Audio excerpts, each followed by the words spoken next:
Hello,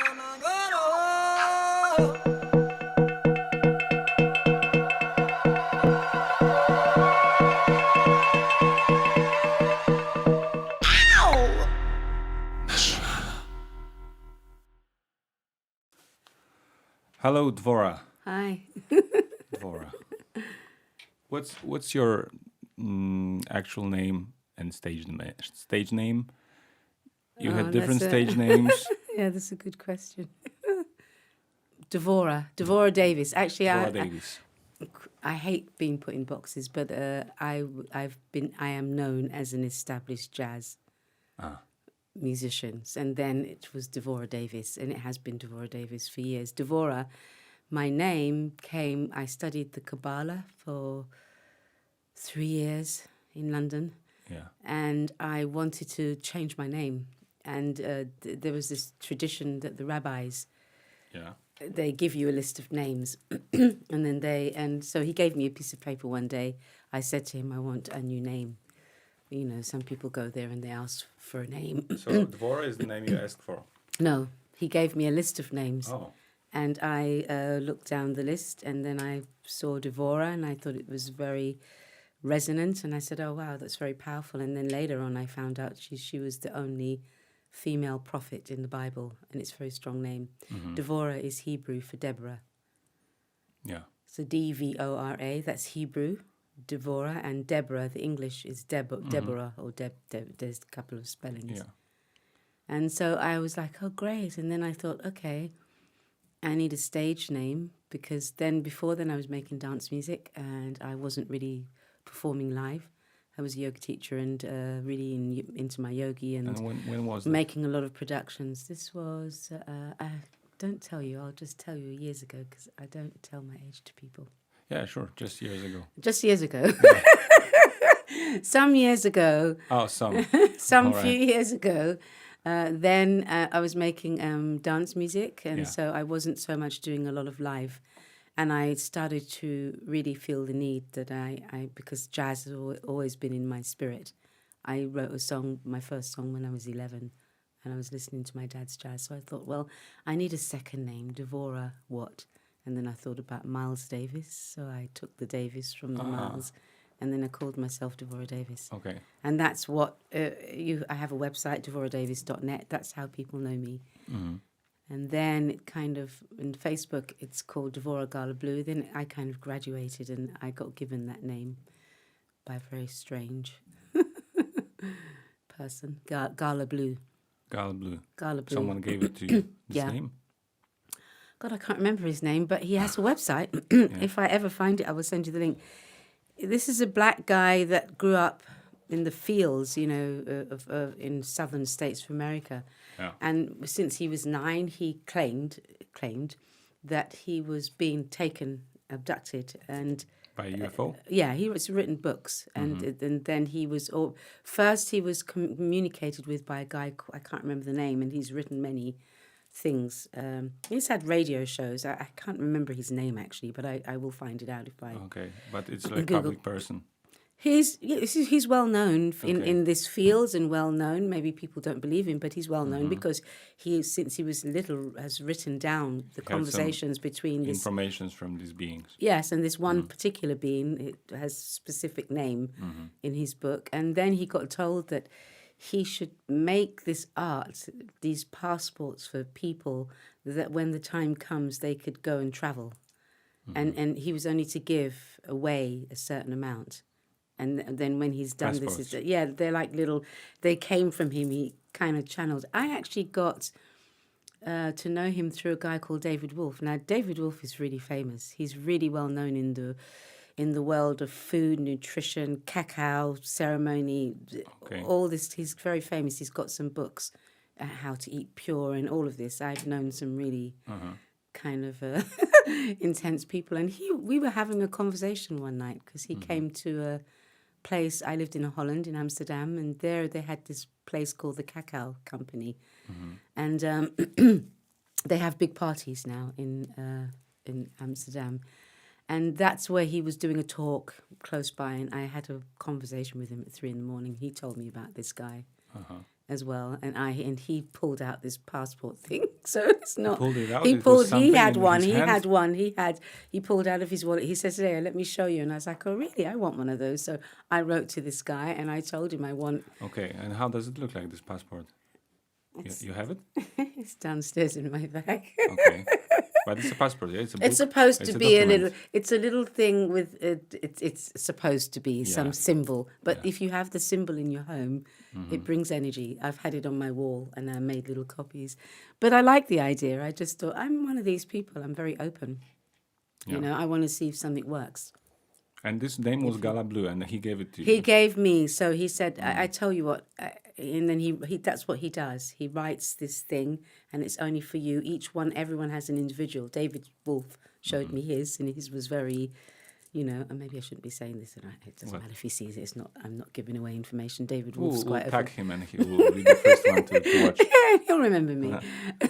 And so his one was different. And so he's wrote on there, your name is Gala Blue, and you are a higher traveler and higher levels. You have this thing, and he said your race is from the Dogon. There is a tribe called Dogon in Africa. Yeah, I know. And they guard. They're crazy. They're crazy guys. Yeah, but they claim that they have whatever. Anyway, Yeah. but it's crazy to live like that and to be so, you know, and you don't move and you don't eat food. But to you guard know you something. have these roots, or just he Well, told no, you? he said he Okay. mentioned a lot of things, and he said you're a technician, you're a visionary, and this is all written down in this thing, and I just found it quite powerful, and I thought, well, actually, that's all the things that I am.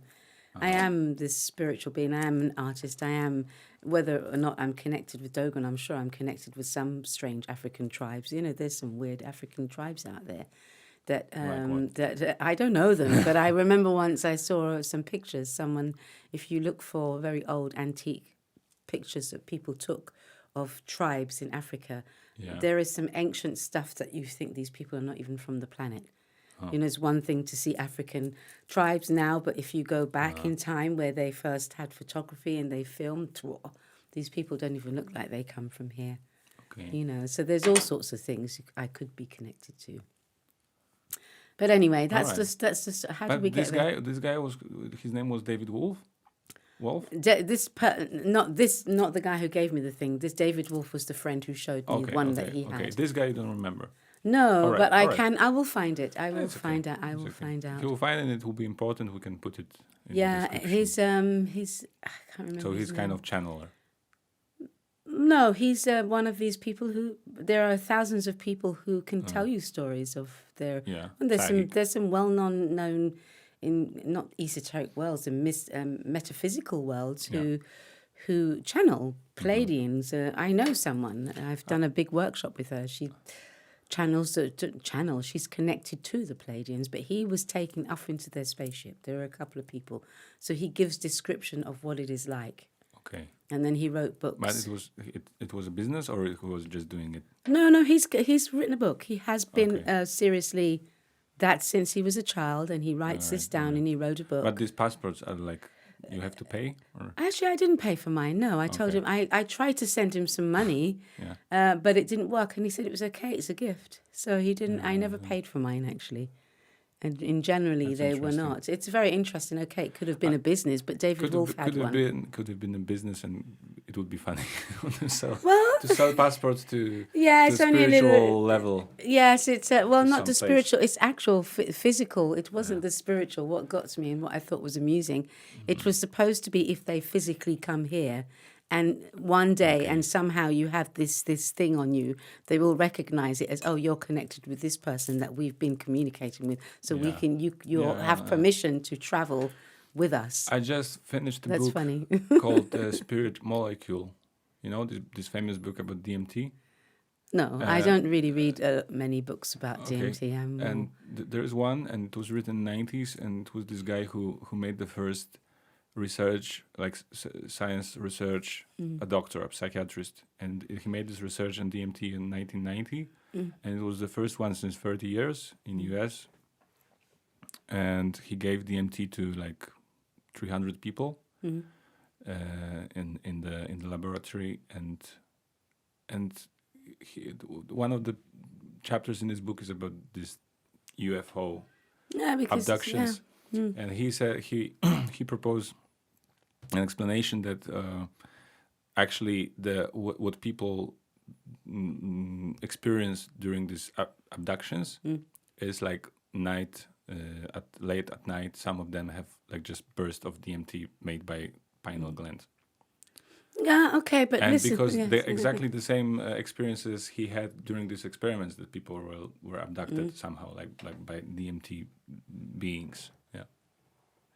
So that's one theory, but you know the What's thing the is, other? scientists they will always cover up the reality that there are other dimensions. Now they've said that there are other dimensions, and so we always want to shove over that we are being visited and that we are being taken. Yeah. And maybe it is DMT, but the whole thing about DMT opening a doorway to other dimensions anyway. Yeah. So what relevance is it if they come from out there, or if you come from we are in the field. Yeah. The field is a real place now. They're figuring it out. Now it's beginning to be real. I'm doing a lot of meditation. The field, the quantum field, is real.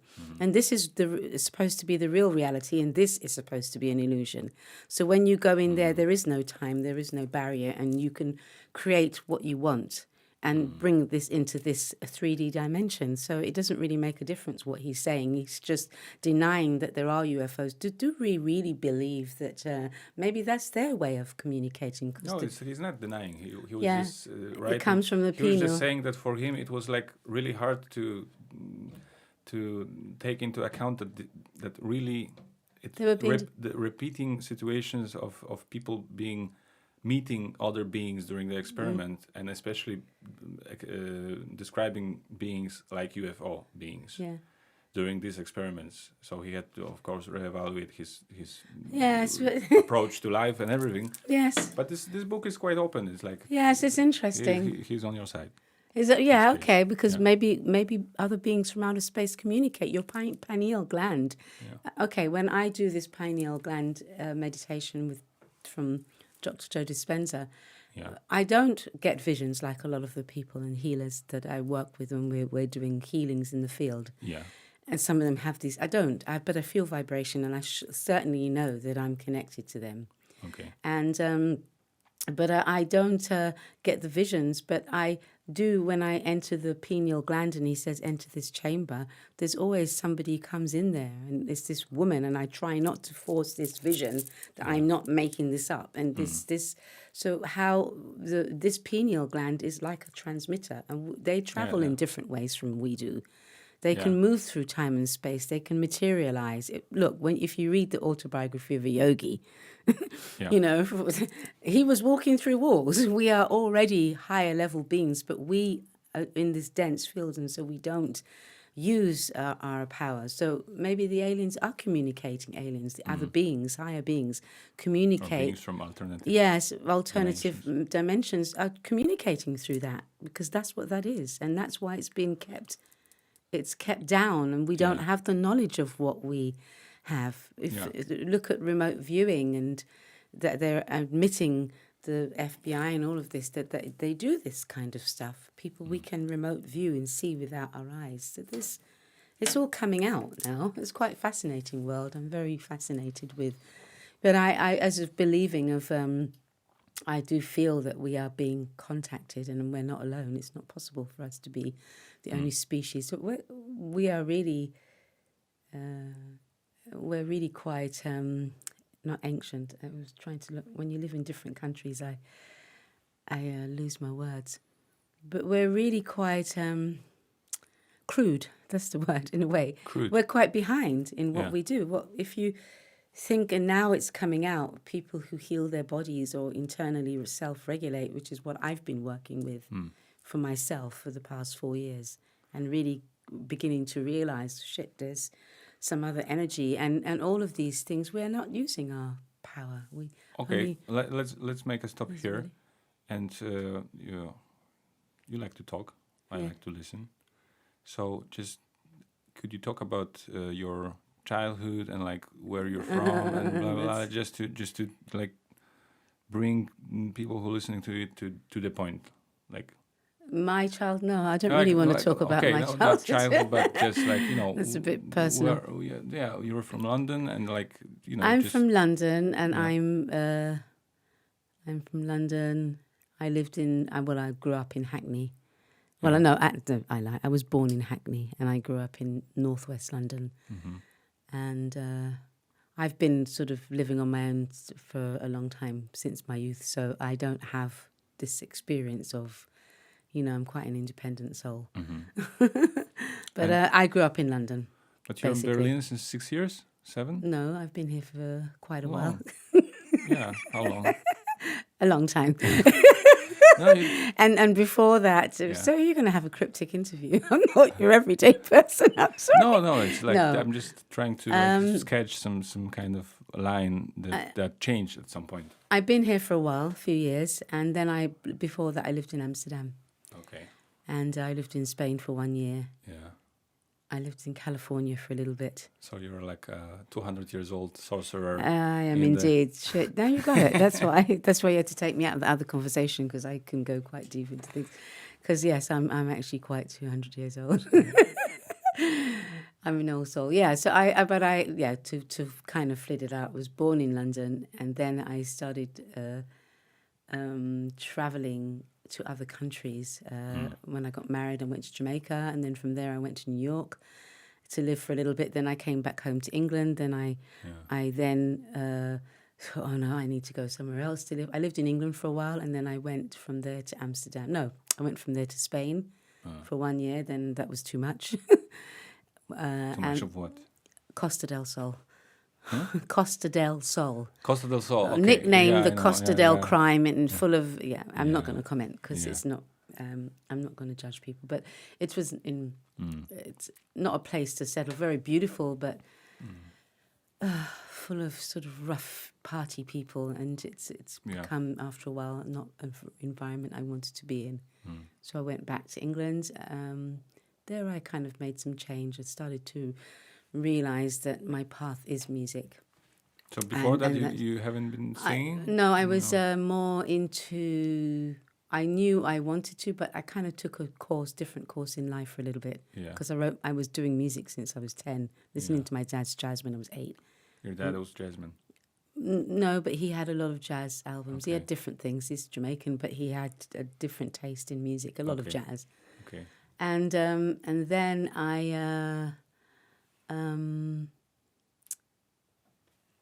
and then I wrote my first song, and then then things kind of went off, and I went off to live, to do different things. I started chanting, different jobs and experiencing with life, and then I had a relationship, and then I left that one, and then I kind of started practicing Buddhism. I started to chant Nam-myoho Renge-kyo. Okay, and this is Japanese. The line in which Tina Turner is. Yes. Yeah. I've been practicing for a long time, for years, and so I started to chant Nam-myoho Renge-kyo, and that kind of my life was that, doing volunteer work, KB, chanting, really hours of daimoku, and really being like Nam-myoho Renge-kyo. What can you describe more or less what's special about this path? You just sing the one mantra like this one? It's a bit complex, it's not Zen. It's not. No, it's not Zen Buddhism. There is what they call a gohonzon. The gohonzon is What's this? It's a scroll, and everybody receives a gohonzon when they chant. If you decide to take this path of Buddhism, you receive this thing. On this gohonzon is in the middle is Nam-myoho Renge-kyo, and around it some other teachings. So basically, you're facing the gohonzon. You open your butsudan and you sit and you chant, and it's supposed to be like a mirror. Okay, and you receive it as physical, like it's like a paper with. It's a physical paper, yes, exactly. In on the wall in a butsudan. It's very sacred. It's something that you don't mess around with. You get your gohonzon, you keep it safe. You don't travel with it in your pocket. It's really very sacred thing. Okay. And can I smoke this? Well, you're not going to smoke it. You're going to burn it. He's sorry. not going to smoke Paolo Santo, everybody. He's not that desperate. Can I burn it? Can you burn it? Yes. Can you light it, actually? Light it. I'll light it. But if you were to smoke that, I don't think you'd get much out of it. because I'm keeping it in my hand and it's time to do it. So anyway, yeah, that's chanting, and then I did that for a while. Then I got married and went to Jamaica. Then I started this traveling thing. Yeah. So. Go on. Yeah. Like the chanting, this chanting, Nam Myo Horenge Kyo. Yeah, Nam Myo Horenge Kyo. So that's what it comprises of, and obviously you have, like every spiritual path, you have teachings. Yeah. You know, as you do with yoga, as you do with qigong, as you do. Qigong is more about working with your energy, but you have the teachings, and you read the teachings, and you know it's about peace and it's about connection. And I did a lot of this, I felt, but then it was called Yuppie Buddhism because this path, because when you chant Nam Myo Horenge Kyo, you were said to get everything you wanted. It's a manifester. Yeah. It's something that when you chant, you manifest. So you could chant to embody, be embodiment of happiness. And I was watching a thing with Tina. I was reading her book, her latest book, a spiritual book. And she says in there that she, because there are a few famous people, it was either Herbie Hancock or... Yeah, Herbie Hancock. Hancock is also into this. Yeah, they knew each other, they were quite chanting, but they had this big festival and they said they really wanted to be bodhisattvas. To be a bodhisattva is to be a great being. And they wanted to be musical bodhisattvas, so I kind of like that idea.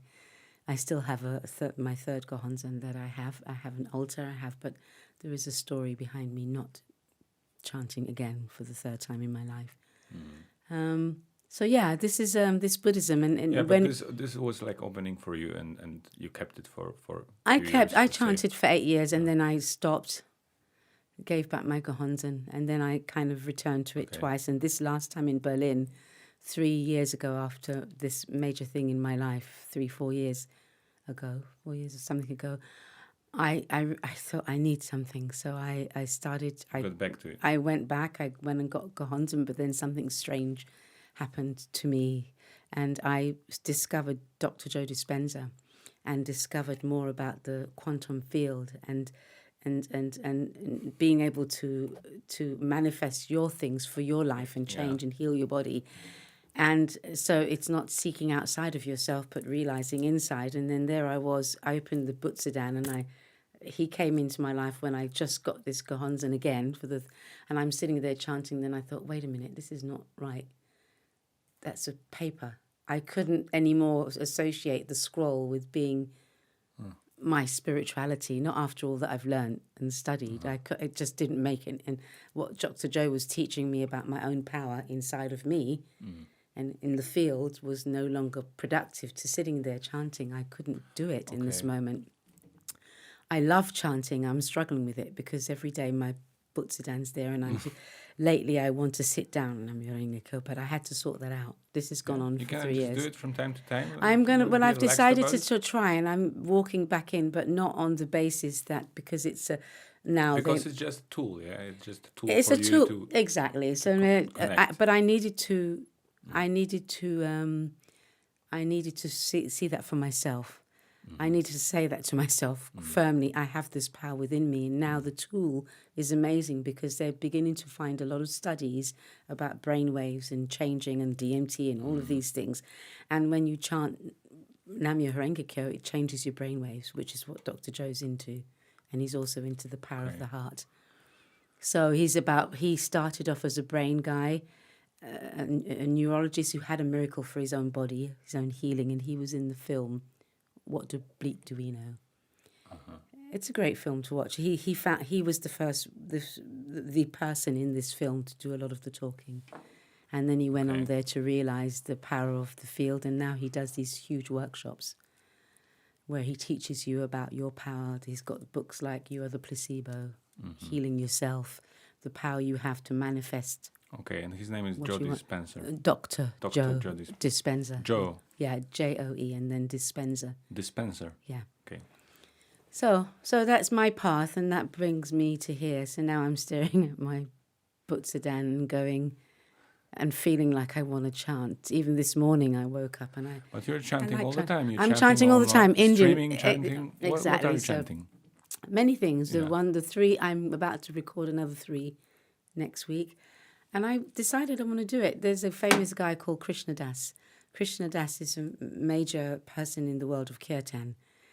And kirtan always takes on a certain form. It's a kind of music that sounds a certain way and I suddenly realized I am... Is kirtan connected with like special paths or no, it's just it's chanting. It's India. It's Indian chanting. Yes, Indian chanting, mantras, and kirtan is where people come together, and the person leading the kirtan is in the front, and they're either playing mostly Indian harmonium, which I have, but I'm still learning this, and or they're playing a guitar.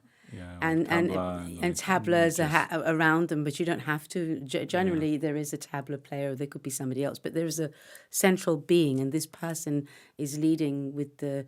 There's always like a satsang, how I know it. I'm not saying I'm an expert, where you ask things, and there is a discussion, and then there is the kirtan part, which is the chanting. Yeah. They have it in Hare Krishna, and they have it. Yeah, this is very much Krishna and Kundalini yoga is this kind of music, and I embrace all of this. My great grandmother's Indian, and I embrace all of these things, and so I love to chant. So you're right, I am chanting all the time. So I had to stop as well. That's funny you say that, to connect. I had to start to realize that chanting Nam-myoho-renge Kyo is also a mantra. Yeah, of course. And that's a mantra. So you're actually. I love this mantra, and yes, I do too. Whenever we have like a ceremony with anything, any sacred plant or like meditation, me and my girlfriend, we are listening to this mantra that is on like looped for 2 hours on YouTube of Tina Turner. Chanting. Yes, she's also doing the prayer. Because there used to be quite a long morning prayer and a short evening, and somewhere along the changes in this Buddhist path. So you wake up and it's called gongyo. Oh yeah. So in the morning you do morning gongyo, but they cut it down, which I was quite grateful for. So this last time I received my gons and I went to the Buddhist center here, I realized they've made the prayer short. Okay. So I think in this thing there's also Nam-myoho-renge Kyo, but she's also got the prayers too. But I know the 2 hour loop. I know. On Spotify you can find it, and there's like Heart Sutra. Yeah. Yes, and she has a couple of, the Lotus Sutra. And so, she's got this, and it's nice to chant Nam-myoho-renge Kyo. I feel it, but I also like to chant. You asked me what they were that I was doing on Facebook. There is one for healing, Dhanvantri mantra. It's a mantra for healing. When I go on, I will just put on the light. That's okay. Yes, getting dark. Or you can just make a pause. You can pause it, and then I'll carry that on. Okay. Oh, that's a bit better. Because it's getting dark. Yeah, no, it's a nightfall. I was enjoying the daytime. I actually picked up my guitar, and are you recording this shit? You are, right? Of course, but you can cut it. Okay. Yeah, I have to edit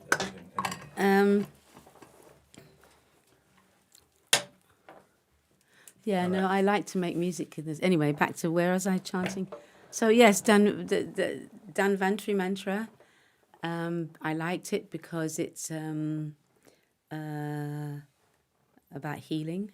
And I think I went through a lot of things like this, and I thought maybe people, want to sit and chant with me a mantra for healing. They need something, they need healing. So that's kind of why I started doing these series of, I call them sacred songs, mantras, prayers. I want to do a series of things forever like this. And I would like to lead kirtan.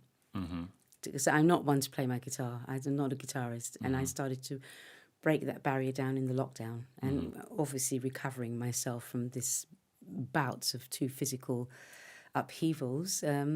So that's Dhanvantri. And the other one is the Mula mantras for liberation. Yeah. And then the other one is just Shri Ram Jai Ram Jai Jai Ram. Shri Ram Jai Ram Jai Jai Ram. That's a happy mantra. This is a strong, and when you chant it along, it's really great feeling.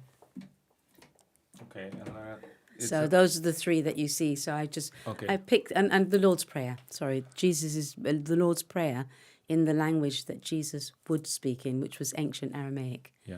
So you also sing this? Yes, this is on the first four. There were four of them that I did.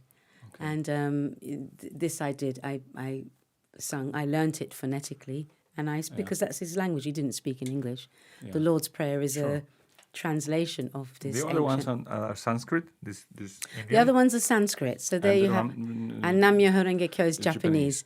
And so it's but it means it has a meaning. I can't break it down now because I'm not so well. But there is a meaning. Nam, Myo, Ho. It all has a meaning. So thank you for that. You're right. I chant Indian things, and I don't know why I've always separated. That's Nam-myoho Renge-kyo, and these other things. I like the idea that all these ancient mantras are just, mantras. They're mantras, but it's hard with the Buddhism, and maybe that's kind of why I fell out of chanting, was because there always had to be a rule or a law, and I'm not into that. And I think after a while, but I don't, in the first 8 years, I was really, doing KB, you do what you call volunteer, your time.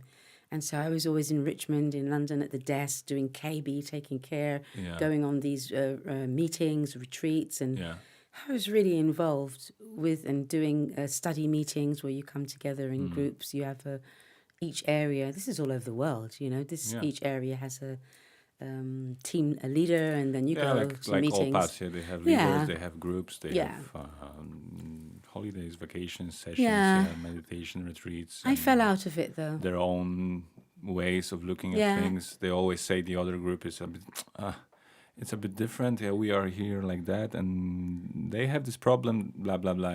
Like all these Buddhist paths are a bit like. Well, they do have a problem. That's what happens when you come to what happened in this Buddhism. It was Nichiren Daishonin Buddhism. I hope I'm saying the right things.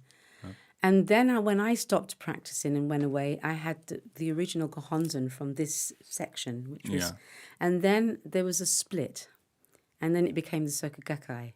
Then that's where I started to have a little bit of not a problem. I felt uncomfortable because when I received my second Gohonzon, I was going to a meeting and there were talk of this group, which was Nichiren Daishonin. Your group split it. The Buddhism, the Buddhism practice of that Buddhism split. This path. It split, and it happens. It happens, and it was weird. Then I stopped. I was like, wait a minute, this is about peace. This doesn't make no sense to me now. That there's this group here, and they're all having to grow up this group, and I had the first Gohonzon from Nichiren Daishonin, and then I went and got a second Gohonzon in England. And then I would go to a meeting and they were talking, there were people, humans are humans. They forget themselves, whereas we are practicing this beautiful practice. There should be no gossip. There should be no judgment. And then suddenly this person was saying, there's this group, and they tried to stop this group to go to their meetings. And then I was like, this is not it for me. And I stopped. I was like, you know what? This doesn't represent me. Hours of chanting. I could have carried on for myself, but I couldn't embrace that for the minute. I couldn't accept it within myself, and so I broke away again. And then I never got into one path like that, But I'm closely I'm still practicing and doing meditations, and I've been on the meeting with the main teacher of Bon, Tibetan Buddhist, Yungdrun Bon tradition, and it's since 10 years now. But not so much, I'm not in contact with the group in Berlin or there. Is it just a way of being? Yeah, it's just I choose these practices. Okay, and there are some mantras, there are some meditations, and it's This is great. Whatever gets us to this, but the realization now is to realize the power of who we are through our practice. But ceremony is important. Humans need ceremony. Yeah. This is where we find our power. Our rituals, whatever your ceremony might be, or the ritual of coming together around the fire. Okay, so that's important. After you got a bit pushed back from this line of Buddhism, you found this guy, this doctor, Joe Dispenza. But then I had found us simultaneously for the third time, because I had this 5 years ago physical thing, and then it was like, okay, I need something. It's going down. I need to. This is my being telling me I have to heal and I have to do something. And what was that? I went and found the Buddhist center here. Then I chanted a little bit in groups, and then I decided straight away to get the Gohonzon for the third time. Okay. And then I kept getting these messages of Joe Dispenza, and I didn't know where they were coming from. And then one morning I woke up and, why is this name, Dr. Joe Dispenza, flashing at me? It was really, maybe I'd been on Facebook and I'd seen his name, and then it was just coming. You didn't know him at the time? No, until this moment that I got literally the Gohansen.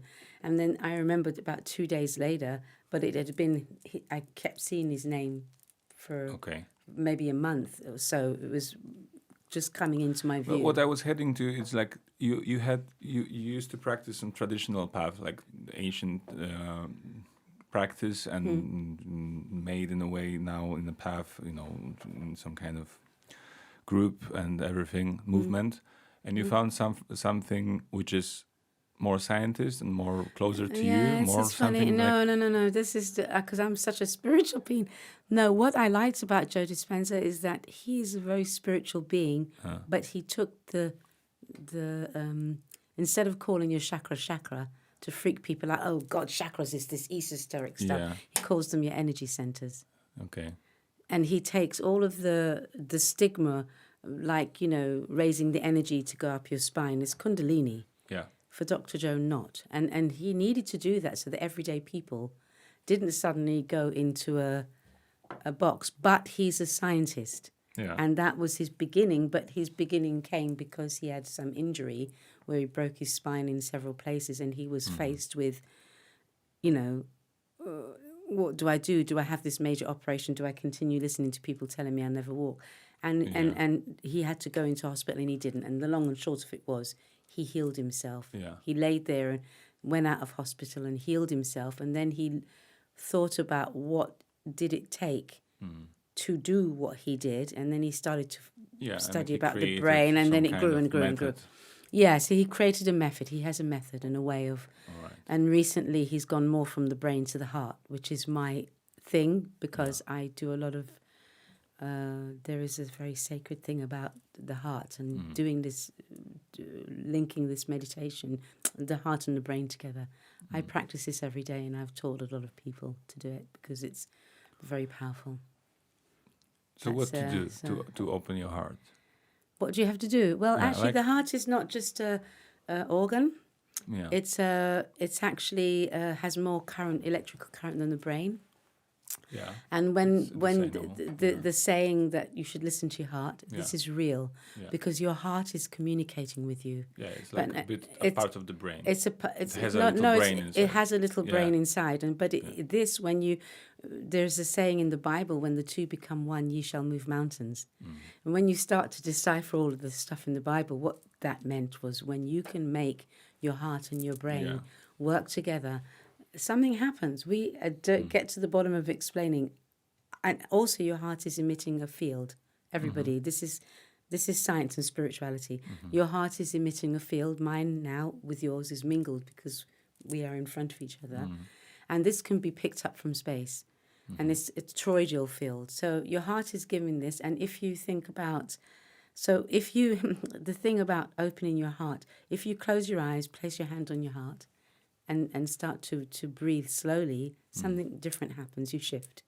So this is the first point of accessing the heart. Is when you put your hand there, you bring in attention to or the heart center. You just meditate and you focus on the heart. You can, but there is a way to access that. If you do that, you bring in attention. Yes, like you're doing, like I'm doing now. Okay. Then, if you close your eyes and start to slow your breath down, now you are beginning to communicate. The most important thing, and the third part of accessing the heart, is bringing a feeling. So, okay, I want to heal my body. There's something in my body that's not right. And I want to make that communication. If I start to slow my breath down, when I start to give gratitude, I'm creating an emotion. So if you look at the heart as the heart is magnetic, and when you feel with your heart, and the brain is electric. So I'm thinking, thank you for healing my heart. I mean, for healing, my heart that was operational. Thank you for healing my whatever. When you do that, you start to emit a signal, and that's where the science comes in of the quantum field of bringing that which you are sending out, the signal from here. So it's a very powerful thing. So you're trying to connect with your heart and And to feel gratitude. In order to ignite this center, Okay. the feeling of gratitude, you don't have to. It's just that there is an organization called HeartMath, and they said if you just chose love, it doesn't matter if you do, that it was too big. So they chose some key words, and if you start giving gratitude, like thank you, for my life, thank you for my breath, you start to bring a feeling, and often enough, people get emotions. I've seen it. I've seen some women say, I couldn't see properly out of my eye, and you did this meditation with me, and it's gone. You know, and so when you start to have that feeling, then something else shifts, and it's like sending a message to your body or sending a message out to the universe that this is what I want. It's. I'd say that these things are profound and bizarre, but the ancient people, the Egyptians, the monks, and actually when you go to the museum here and you look, I have pictures on my wall of Egyptian statues, and many of them have that because they knew about the power of their heart. Shamans do it. They talk to their heart. And I also talk to my heart. And it has spoken to me so clearly one day that I just knew, okay, this is not bullshit. Okay. And this was when I was in the middle of some medical procedure of having to be awake. And that was quite profound, because then there is a big camera, there is a big screen with your heart. It's a picture of it. You're talking about your operation? This was a pre to the operation. Okay. When they want to go into your heart and look, they will put a camera in your vein. Yeah. And it goes inside of your body, and you have to be awake for this. It is a surgery because they have to cut your main artery, but you must be awake. You must be awake. You must be awake, and so it's profound. Do you feel anything when they do it? No, you can feel it going in, but your veins don't have nerves, so they don't hurt.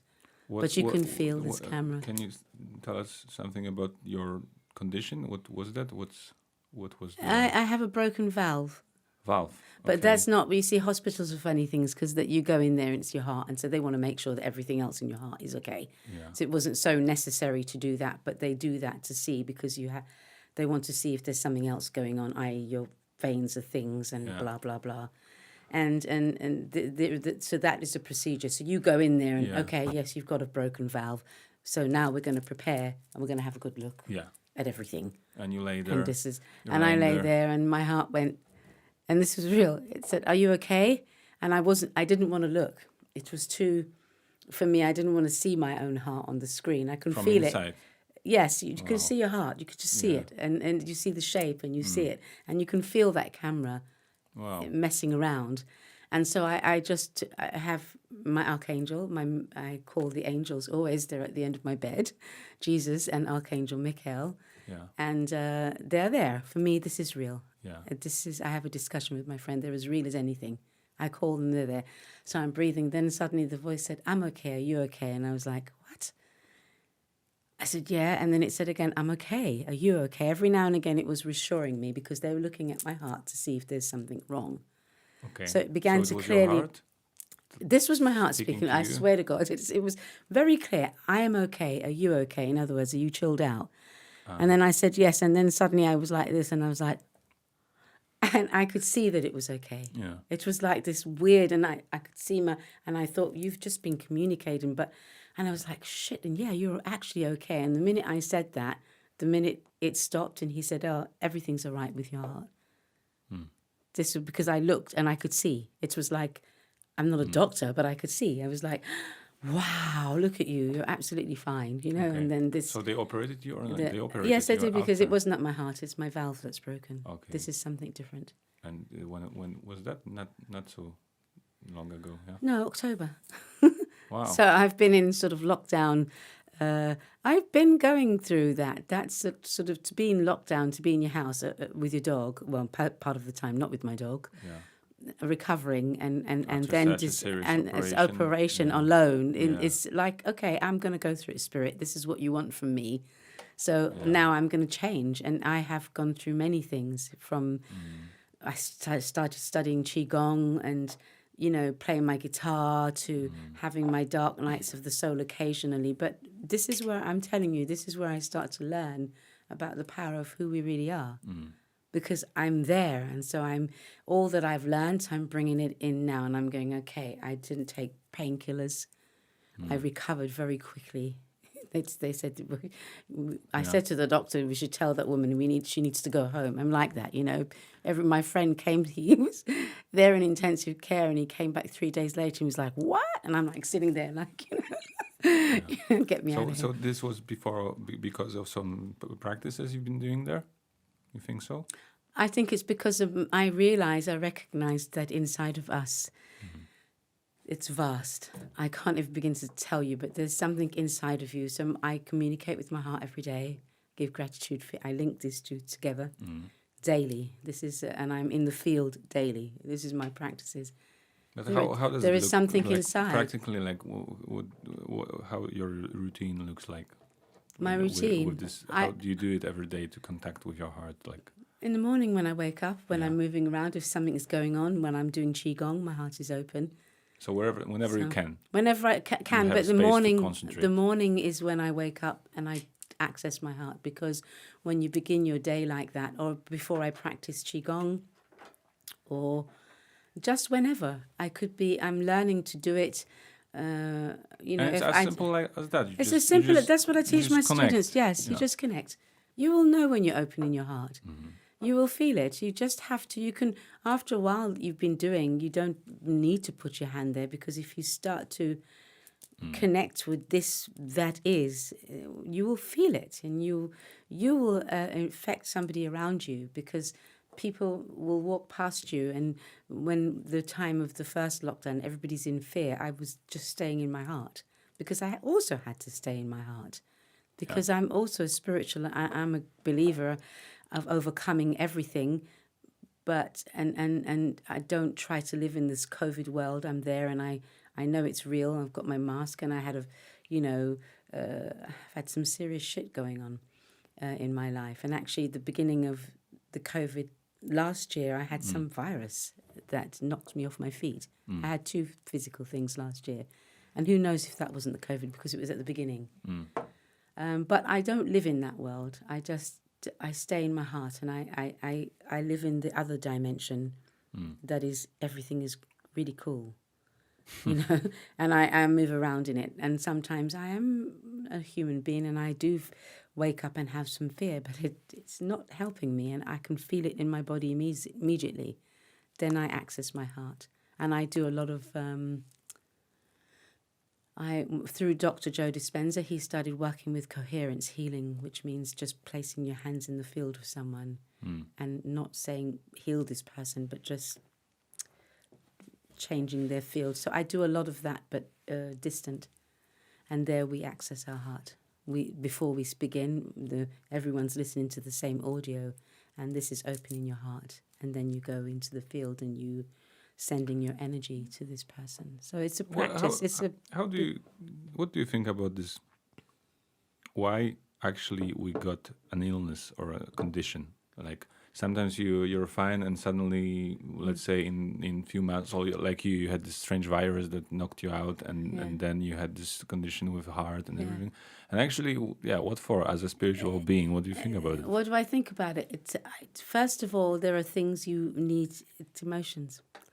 Some emotional thing within your life that you haven't dealt with. I mean, some people say, okay, you chose that because you came here to have these experiences, you know. And I'm a bit like, spiritually, I've heard this a lot from spiritual people. Yeah, me too. You have to, I'm not always. I'm not buying into that shit, because if Joe Dispenza teaches you to heal your body and change yourself through the power of your mind, why the hell am I going to sit there and keep saying every day, bring it on, because, you know, I must be sick in order to learn my lessons. So I'm getting pissed off with that. So excuse me, but twice last year, and I was reading a book, and she pissed me off so much. How can you deal with that? Like you're fighting with the idea. You're trying to understand it. It's more emotions. This is what they can tell you. 95% of all illnesses come from stress and some shit. This I believe. This I believe is more like it. And the reason why we are not living till we're 100 and 150 like we're supposed to is because we hold all the shit inside our body,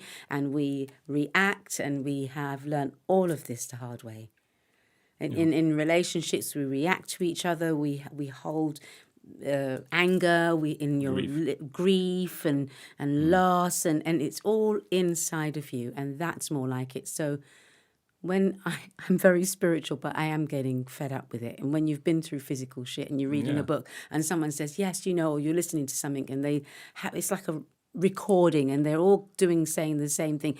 In order for you to ascend or to become this angel on earth, you have to have gone through. And I'm like, bollocks, no, I hate that shit now. I'm spiritual, I'm out of it, and I'm sorry, everybody, you all have your opinions, but I am no longer on this planet, and I'm listening to a channel, and this is what he says. And he says Cryon, and Cryon is the spirit talking through this guy. Okay.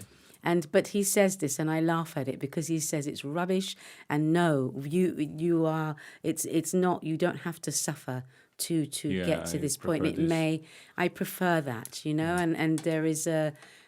So you go off balance because you are not listening, or you're holding something inside of you. And if I look back at some of the issues, having a broken valve is supposed to be mechanical. Mm-hmm. That if it breaks, it's not something I can heal on my own. But having said that, it's because calcification is there. And I just believe people can grow their limbs back with thought. That really, it's all about emotion. It's all about, you could say that's a broken heart. Why do I have a broken heart? And you can go back and you can trace things, and it will happen. You'll go, oh my God. And you'll realize, and you'll go, oh shit. Mm. And so I had this I believe I like. Yes, I'm more believing this now. It's just I really don't like when some so-called spiritual people are telling some bullshit from Germanic medicine. You've heard about it? No.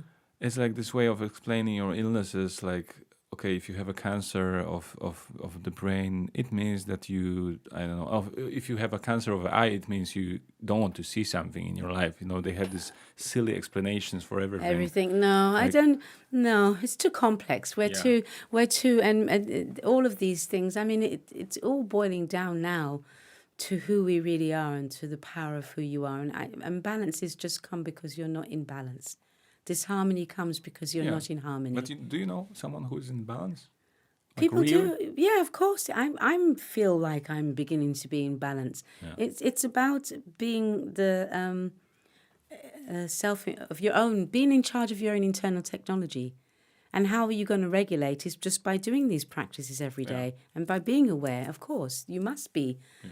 And I want to be in balance for a while. I'm not going to spend my life being out of balance, and I've learned a lot. Mm. And in this process, I've learned all these things. And there's the power of the placebo, and it's all very well. Even if you trace back, they say about past lives, but I don't think the past lives you could have lived many lives, but that's not the reason why you're going. So someone tells you, you were a murderer in this past lifetimes, maybe you were, but it doesn't mean to say that's why you are experiencing what you're experiencing right now. I think that we might have had past lives, but if you believe that, and Dr. Joe has a really good thing, he says, and so what? So someone's told you that, you killed thousands of people and you blah, blah, and what now? How does it help you now? And what kind of guts or how dareful you have to be to tell someone anything that, even if you think you know. If you think you know. I don't. That's a voodoo curse. And that's another thing to me. That's why I stopped. I don't actually have people do that for me. They tend to regress you. And obviously, if you've got suggestion in your mind and someone's taken you into a past life regression, and this happened to me once, and you see yourself and you're like, oh my God, I see this dark thing. And then this person deciphers what it is that you're seeing. Oh yeah, you were this dark being. And suddenly, that's the voodoo curse, man. You're allowing this person to tell you, you have this. And even if you read tarot, it's the same. This person is telling you, oh my God, something's going to happen to you on the 5th of September. Manipulate you or really... It's a voodoo curse. Yeah. And we need to be careful of that. It's okay to use divinity, but you have to be on the ball. And I can do my own divinity because I'm then connecting to the spiritual world myself and asking. But it never tells me, oh, Dvora, look, on the 5th of December, your finger's going to be chopped off, darling. So you better watch out for the road. It's not. I'm telling myself, oh, my God, I'm a child of God. I'm here to experience joy. I'm here to experience this body in a great, okay, what do I have to do to get there? Oh, I see, I've got to balance myself. I've got to remove fear, frustration, anger. Wow, I'm doing that now. Oh my God, I can feel it working. I'm now connected with this energy moving through my body that causes me to heal, causes me to take no painkillers. After surgery, coming home, deciding I'm not having that, you know. You resigned from painkillers? I didn't. I had it in the hospital. It gave me these. I was off my head all the time, and I was like, "No, thank you." And I just did. And I spoke to myself. But it was painful. Or? Well, your body, of course, it is, darling. If your body's going to hurt you after, it's not painful. It's just if someone hacks open your rib cage and pulls it apart like that. But it's together now. There is no hole. It's together. Yeah. Well, it has to heal. Bones have to heal. There is a metal thing in there, but bones have to heal. Thing? And just holding the top of the sternum. So it's still there? Yeah. And it will stay there? Yes. Okay. But anyway, it doesn't matter. Your bones have to heal together, of course. But it all depends, the recovery, and it's up to you realising your power inside of you. That's kind of what I meant. The power inside of you? The power inside of me. To say that. So the only thing that I did was have CBD oil. Yeah. And I've taken nothing. I felt only a little, obviously, when I cough, and obviously this because your skeleton system was taking a... but apart from that, no. And I put that down to suddenly realising my innate wisdom that is inside of me, you know, and that wisdom of communicating with my internal, which I do every morning. Mm-hmm. And I give gratitude, you know, thank you, I'm healed. Thank you, I'm whole. Thank you, I'm, you know... And I also do it, but not every morning. I do it every morning, honey. Because you know what? You know what? I should try it. Yes, it's a powerful thing to do. I do Wim Hof method every morning, or meditation, or both. But like I'm doing Wim Hof method and breathing cycles. Yeah, we need that. Yeah. So, but I'm much in the mind still. Yes, it's the only time I was really connected with my heart, apart from of the situations in the real life when it was heartbreaking or you know, full of love, I think it was during the ayahuasca ceremony or like psychedelics. That's like it. That's good. Then my heart always speaks to me. Yes, because you're meant to. That's ayahuasca. This is what ayahuasca does. Ayahuasca shows you the thing that you need to work on. And this is what it is. So every time you have it, you go into your heart, and ayahuasca is saying, this is what you need to do. Yeah. I don't know. That's what I would interpret from that. This is what you need. Ayahuasca shows you the truth. And what are your experiences with ayahuasca? Like it was weird. I went to Glastonbury. I like Glastonbury in England because it's a very spiritual place. And I always have some adventure when I go there. But this time I wanted to meet a shaman, and I was in Holland. So I said to someone, "Do you know any shamans in Glastonbury?" And they gave me the name of a guy. He had a shop and a place, and I went there and I said, "Hey," and he just happened to tell me in some part of England outside of Glastonbury. I think it's the Downs, very beautiful place where there's live water running from. We had such an experience. And then there was this beautiful building in the middle of nowhere, and there was my first experience. And I remember... Was it a group ceremony? It was a group, and they are a spin-off of Santa Daime, not fully Santa Daime, because that's the church. Yeah.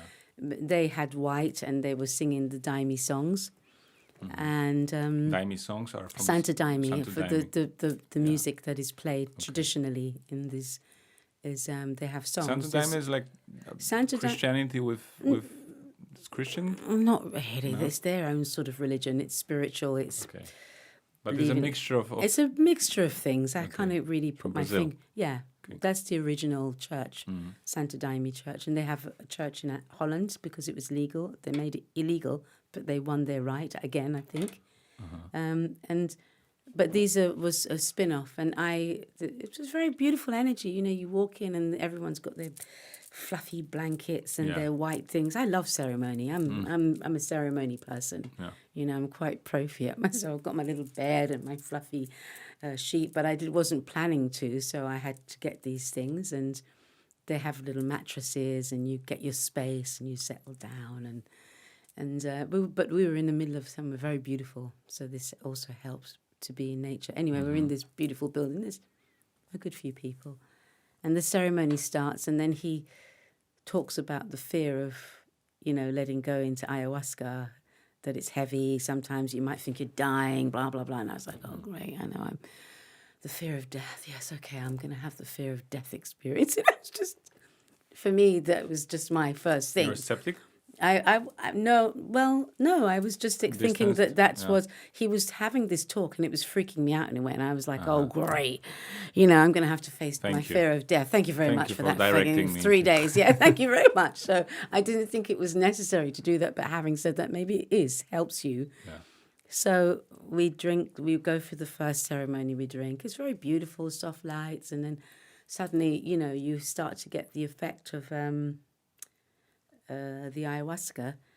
And then, we talk about DMT because your eyes are open and you're seeing things. This is why scientists have to question what is real and what is not. Because DMT, if you close your eyes with mushrooms, then you see. If you open your eyes, it's normal, or it's the mind thing. But with ayahuasca, your eyes are open and there are other beings and things in the room with your eyes open. I have the same with mushrooms. Yeah. Okay. I don't like mushrooms, and I've only really drunk ayahuasca. But then in the rafters, there were things moving. But I was just sitting there thinking, oh, great, this is just like being stoned, it's just... you were a hard nut. Yeah, I am. So, and I was like, great. What else needed to happen to yes, it was like make you a bit shocked? I don't know, but I have been through it. So this is my first story because it's quite funny. And then I was like, oh, great, this is just like being stoned. I don't really want to be stoned. It's not what I want, and I'm sitting there, then this voice... It was so clear. I have voices when I have drunk ayahuasca. And it said to me, you think you're afraid of death. You're not afraid of death. You're just a control freak. And then I was like, what? And then I started laughing because I was like, oh, shit. I'm a control freak. And that was so freaky. Surprise. It was a surprise for me. And then that was the gist of that. I think I don't remember. I remember more the next day when we all wake up and we were all crazy because we were in the most stunning place where there was live water. Water is water that is alive with energy. It's coming from somewhere.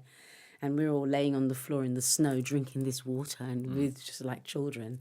And I don't remember much, but I have other experiences in the Santa Daime Church in Holland of really, there was one point in my life where I wasn't laughing very much and things were really... And it was so vivid, I'm sitting there and the floor just opens up and there are all these creatures coming out of the floor and they're doing this, they're sticking out these long tongues and they're trying to make me laugh, and I'm sitting there like this, on the chair, and then suddenly I start laughing and I'm like, oh shit, it's just really, I've been so serious in my life, when you have that experience after this, it's over and everyone's eating and you go back and you look at the floor, you think, whoa, and if it's just a floor, you're like, okay, this is some serious shit. I always had to do this on this one time because, the floor was alive with, and I maybe thought maybe there's patterns in the floor that, no, it was just a floor. And I was like, whoa, okay, then, It was just you. It's just me. It's all that's hidden inside of and my only other heavy experience was dematerializing, becoming nothing. Yeah. And this freaked me out a little bit because I really was nothing. I had dematerialized, and it was just, which is what I do in the morning when I access the field, actually. I have these experiences because you have to be nobody. Yeah, but and then I'm not. With but ayahuasca, it was... it was like, okay. Hardcore. Yeah.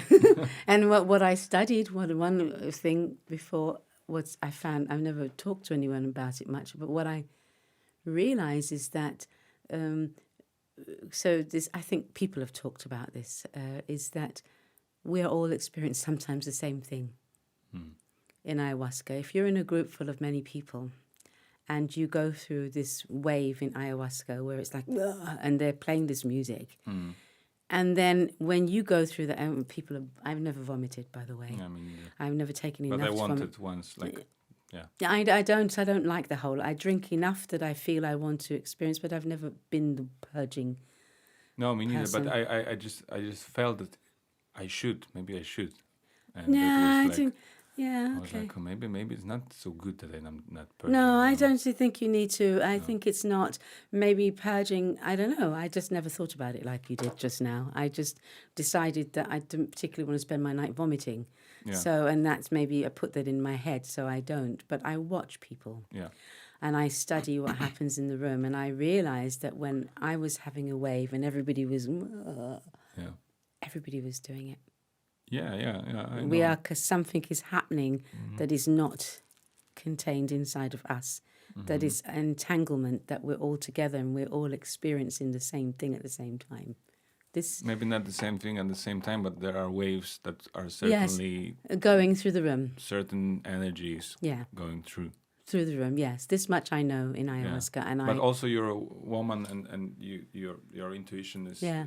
for sure very strong. So you're more like open and fragile for the energies. Yes, of I'm other very, people. yes, of other people. I'm like this anyway because I'm an energy worker. I've been teaching. I'm a musician. I'm an artist. I've been singing is my life. But energy, when you sing, you know when you're connecting. Yeah, because when you're channeling, then sometimes when I'm not comfortable, if you knew me as really deeply and you see that I'm on stage and I've got my eyes closed, it means I'm not comfortable. Either I feel like I'm singing like shit, or I can't hear myself properly, or something is wrong. going wrong with the music in the back. Yeah. So it's in the wrong chord, they're not playing right, and I'm embarrassed and nobody's changing, so I shut down. I'm a very bold artist, but I will close my eyes. And then you know that something is wrong. And the opposite is that when you open your eyes and the spirit moves through you and the wave goes through the room. This is, we do it in music. You know, we have this connection with people, and you raise vibration, and it goes through the room. And especially if you want to make your energy move, and you look at the person at the very back of the room, your energy, and you open your heart, it starts to spread through the room. And that person in the back will look; they will know. They will feel it. They will They'll feel the energy. People are attending concerts probably partly because they want to feel this. Yes, I for think the so. music, And I think a lot of subconsciously maybe. a lot of people have forgotten. I think a lot of artists forget that that's the power. This music is a very powerful tool. Yeah. It is something that's pure and holy. And when you sing with the Holy Spirit in the mind, in this one, doesn't matter what music you're doing, you move people. And when people sing with you, this I like to do. Yeah, sure. In my concert. That's the worst thing about lockdown and like trying to play live Yeah. streamings, live online gigs. It's just I don't like online. It doesn't work for me because I mean, okay, I did the mantra things. They seem to work because I'm feeling. It's the only time I think, but it's a recording, so I can and I can get into this recording in the space. But if you suddenly tell me, perform now, everybody's watching you, and I have a screen in front of me, and I unless it's a music video and I'm acting and it's cut and you having make it, it's not so easy. Yeah, I'm not comfortable with that. I'm doing it because I just want to have some event and do something nice and like just connect with my people, my listeners. But do you enjoy it? Because if you don't, then it's not going to happen. You know that, don't you? Yeah, I'm enjoying it, but it just I'm doing it, and I know it, it's like it's a bit like playing in the radio or in the TV. Yes, yeah. Or it's just a channel of communication. Yeah, but there is no energy going back and forth. No, you're not getting you're that. not in the same room. You know, You're not in the same room. No. You could say my friend. He has a great way of doing it, and that his girlfriend, she's performing with a piano, and he's in charge of the chat. Yeah. That's So better. then somebody's in charge of the chat, and they're really creating, and you can see the chat, and you're like, oh hi. Yeah. And then someone is giving the clapping sign and bravo, and you're like, oh, thank you, and you can see it, and your friend is there controlling the chat. better. Then you get the feeling I of see audience. the chat, but sometimes it's blocking, and I'm seeing it there and playing, and I see that this is the comment from last like half an hour ago, and I'm like, no, it's so bad. I hate it. Like Yes, you really feel lost now. Yeah, but maybe you ought not to focus on that. Maybe somebody else should do your chat for you, and you ought not to focus, because that's what you need. You need to know, is anyone watching? And it's. I mean, it's not for me. I'd rather have 5 people in a room. You know, I think that's maybe what's going to happen when the lockdown ends, is that there's going to be 10 people in a room and you're going to perform, and then they will, kind of what they did in my yoga school where I teach is, because when the first lockdown came, I taught from home online, and I first hated it. But then I realized, okay, make a connection with the students before you start, talk to them, then tell them to leave a message in the end. And then they would, and then they'd be so happy, and you'd feel like, okay. But I prefer that then when it ended, they decided, oh, we can continue to make money. So, and reach out to people. So we'll still have a camera on you, but you've got your students in the room. This is okay for me, because I've got my students, and if I've got some people to deal with, then it's okay. I think that's how we will probably do it when it ends, because it's not going to be, oh, lockdown ends next was 7th of March. Okay, we're going to open all the festivals. We haven't had any music for you. What's up with it? Unfortunately not. Killed it. It's not going to be like this. But I'm not a conspiracy theorist, but I think we need to start asking questions after a while. Sure. But what do you think about it? What's your opinion? Obviously, there is some virus out there, but obviously flu has been going around. I mean, it's do or die, because there are some people who probably never stop wearing masks. You know, I don't know what to think about it, because I myself, I had a heart surgery, and I have to be careful after to not catch a cold. I don't want to catch a cold when I'm, you know. And so I went through this funny phase of having to, you know, keep my mask on. And then my neighbour downstairs, who had maybe just after I came out of hospital, I said, I want to go shopping, because I want to get fluffy things when I go to the rehab, because, you know, here you have to do that after your surgery. And she took me, she was in the car, I didn't wear a mask, I wasn't thinking about it. I was like, oh, I'm outside. You know, in the hospital, obviously, everyone's doing it if you're walking around. And then a week after that, so we had gone shopping in her car together, everything. She's a lovely person, came home, bought the fluffy things I wanted. And then a week later, she wrote me a message. Dvora, I'm very sorry, but my therapist has COVID. And I have to be in quarantine all week. She didn't say, oh, maybe that means if I have COVID, you have to go. And so I was pissed off. And I spent this week, I don't know, it took about 5 days for her to get her, telling myself, I'm fine, she's fine, nothing's wrong with me. You know? But you were afraid. I was. I had this, that's what I laughed with my friend, because I said I had this, the fear part of my mind beginning to go, you know, what if you have it? Then, you know, and you've just had this. And I had to overcome my fear. Every day I had to overcome myself. Every single day of waiting for her to say what I'd already sent to the universe is going to be, she's not, and I'm fine. But it was still this tug of war. But now you're afraid? How is it now? No, now I'm cautious. I try to put it as not fear. Because even coming here, when you had mentioned, and I felt a little bit like, you know what, I'm still not ready then. It's after I'm only cautious because I had this surgery and because I feel, and I had this virus at the beginning, and this wrecked me for some unknown reason. And it was, and so it made me very cautious. But then I start to realize, oh, wait a minute, you know, all that you've learned about yourself, if you spend your time walking around thinking about COVID, you're going to bring it on yourself. Fear. Now, fear is the biggest thing that's the problem in our world right now. Yeah, and you have to resonate. This is where we're going to gain our power, because you have to do it. If you succumb to the fear, you're fucked. Excuse my language. Yeah, but you are. So the problem is, like, fear is everywhere. Like, such a lot of people are afraid now. They are, and that's why. Terrifies me. Be more.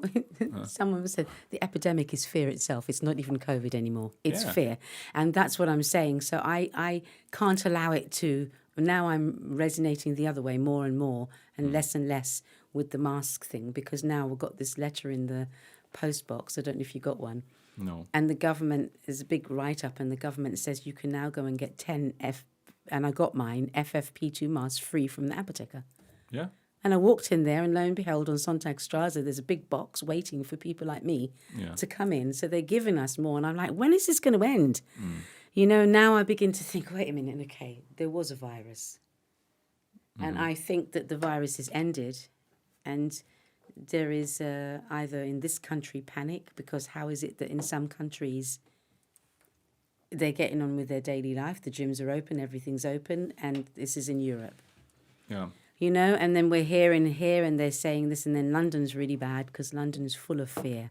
That's what I've heard that UK is very bad. You know why? I've heard that people like It's fear. They are traced by police if they leave the house, and like you have these billboards with some grandpa, and there, it's written it's great. you really want to some like risk her life or Yes, something it's like hardcore. that. It's London. You really want to go out and risk life of these people. And you have a beautiful grandma with blue nice eyes. blue eyes. Yes, this is fucked up. Excuse my language, but this is now this is them taking people and putting the fear of people. So that's my parents, my family's in England, and they tell me it's horrible, and I know what's going on there. It's fear. Fear is the thing that's. Why are they doing that? Why are they doing that? Because we're under something is under current, and it's about.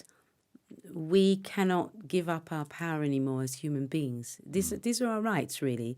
And there is, like, maybe I was reading an interesting article, you have to be cautious, but there's the Doctors Alliance that say that it was over in June, and that last year, which is kind of what I felt. At the end of summer, I thought, it feels like it's going, and then comes back. And they said it's a violation for people's rights. Yeah, it is. To take away your right to go outside and to do whatever, and we have to be cautious. But I think it's gone too far for my feeling.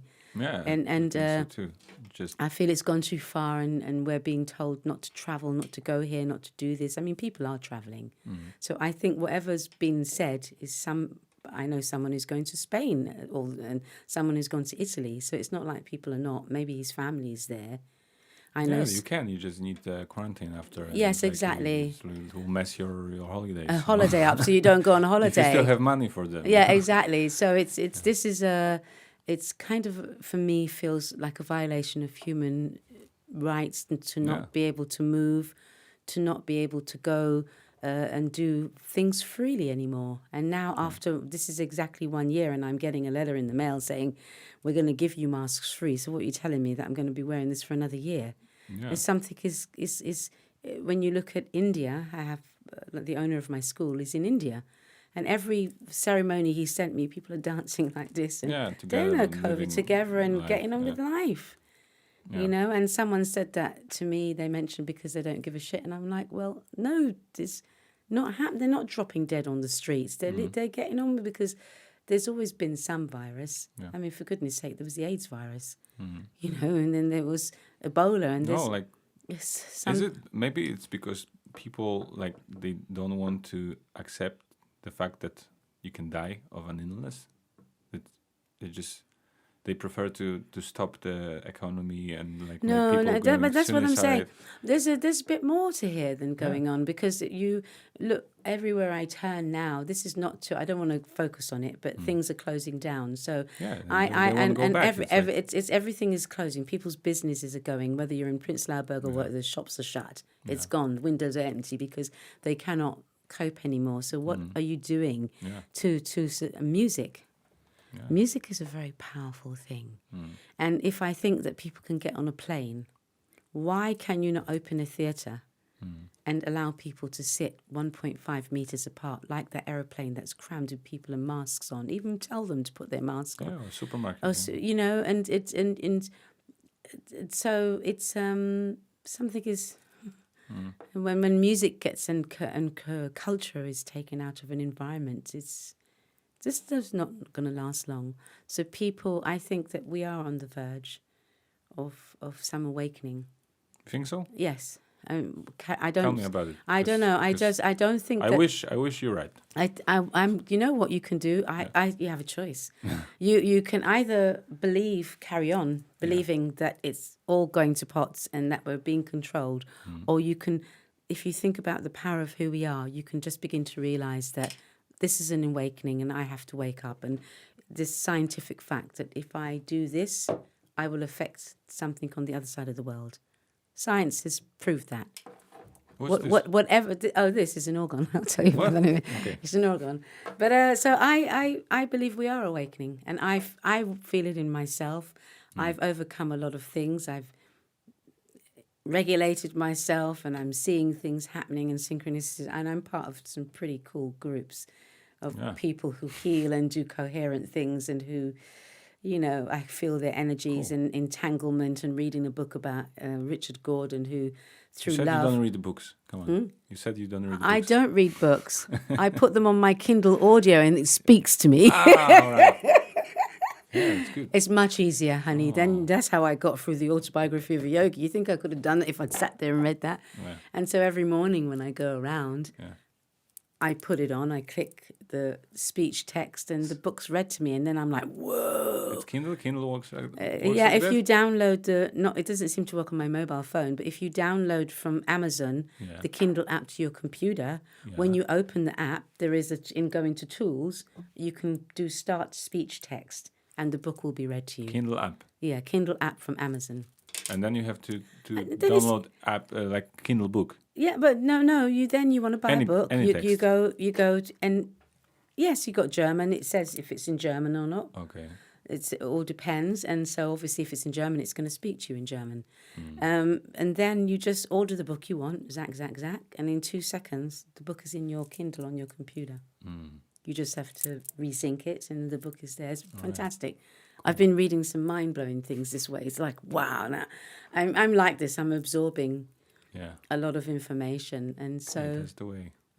That's the way. That's the way to do it. So this is how I love to read, but I'm reading it's too much. Put the audio on. It's fantastic. Like the information you get from the book, the number of beats are not enough. I'm already used to smartphone, going through things, listening to podcasts. Yeah, so sit and read is hard work, and I find it to pick up the book and the autobiography of a yogi. You have to read it. It's a fantastic thing. Yeah. You know, and these guys from the 30s and stuff, they were walking through walls. They will tell you things, and it's a fantastic book. You can read it several times.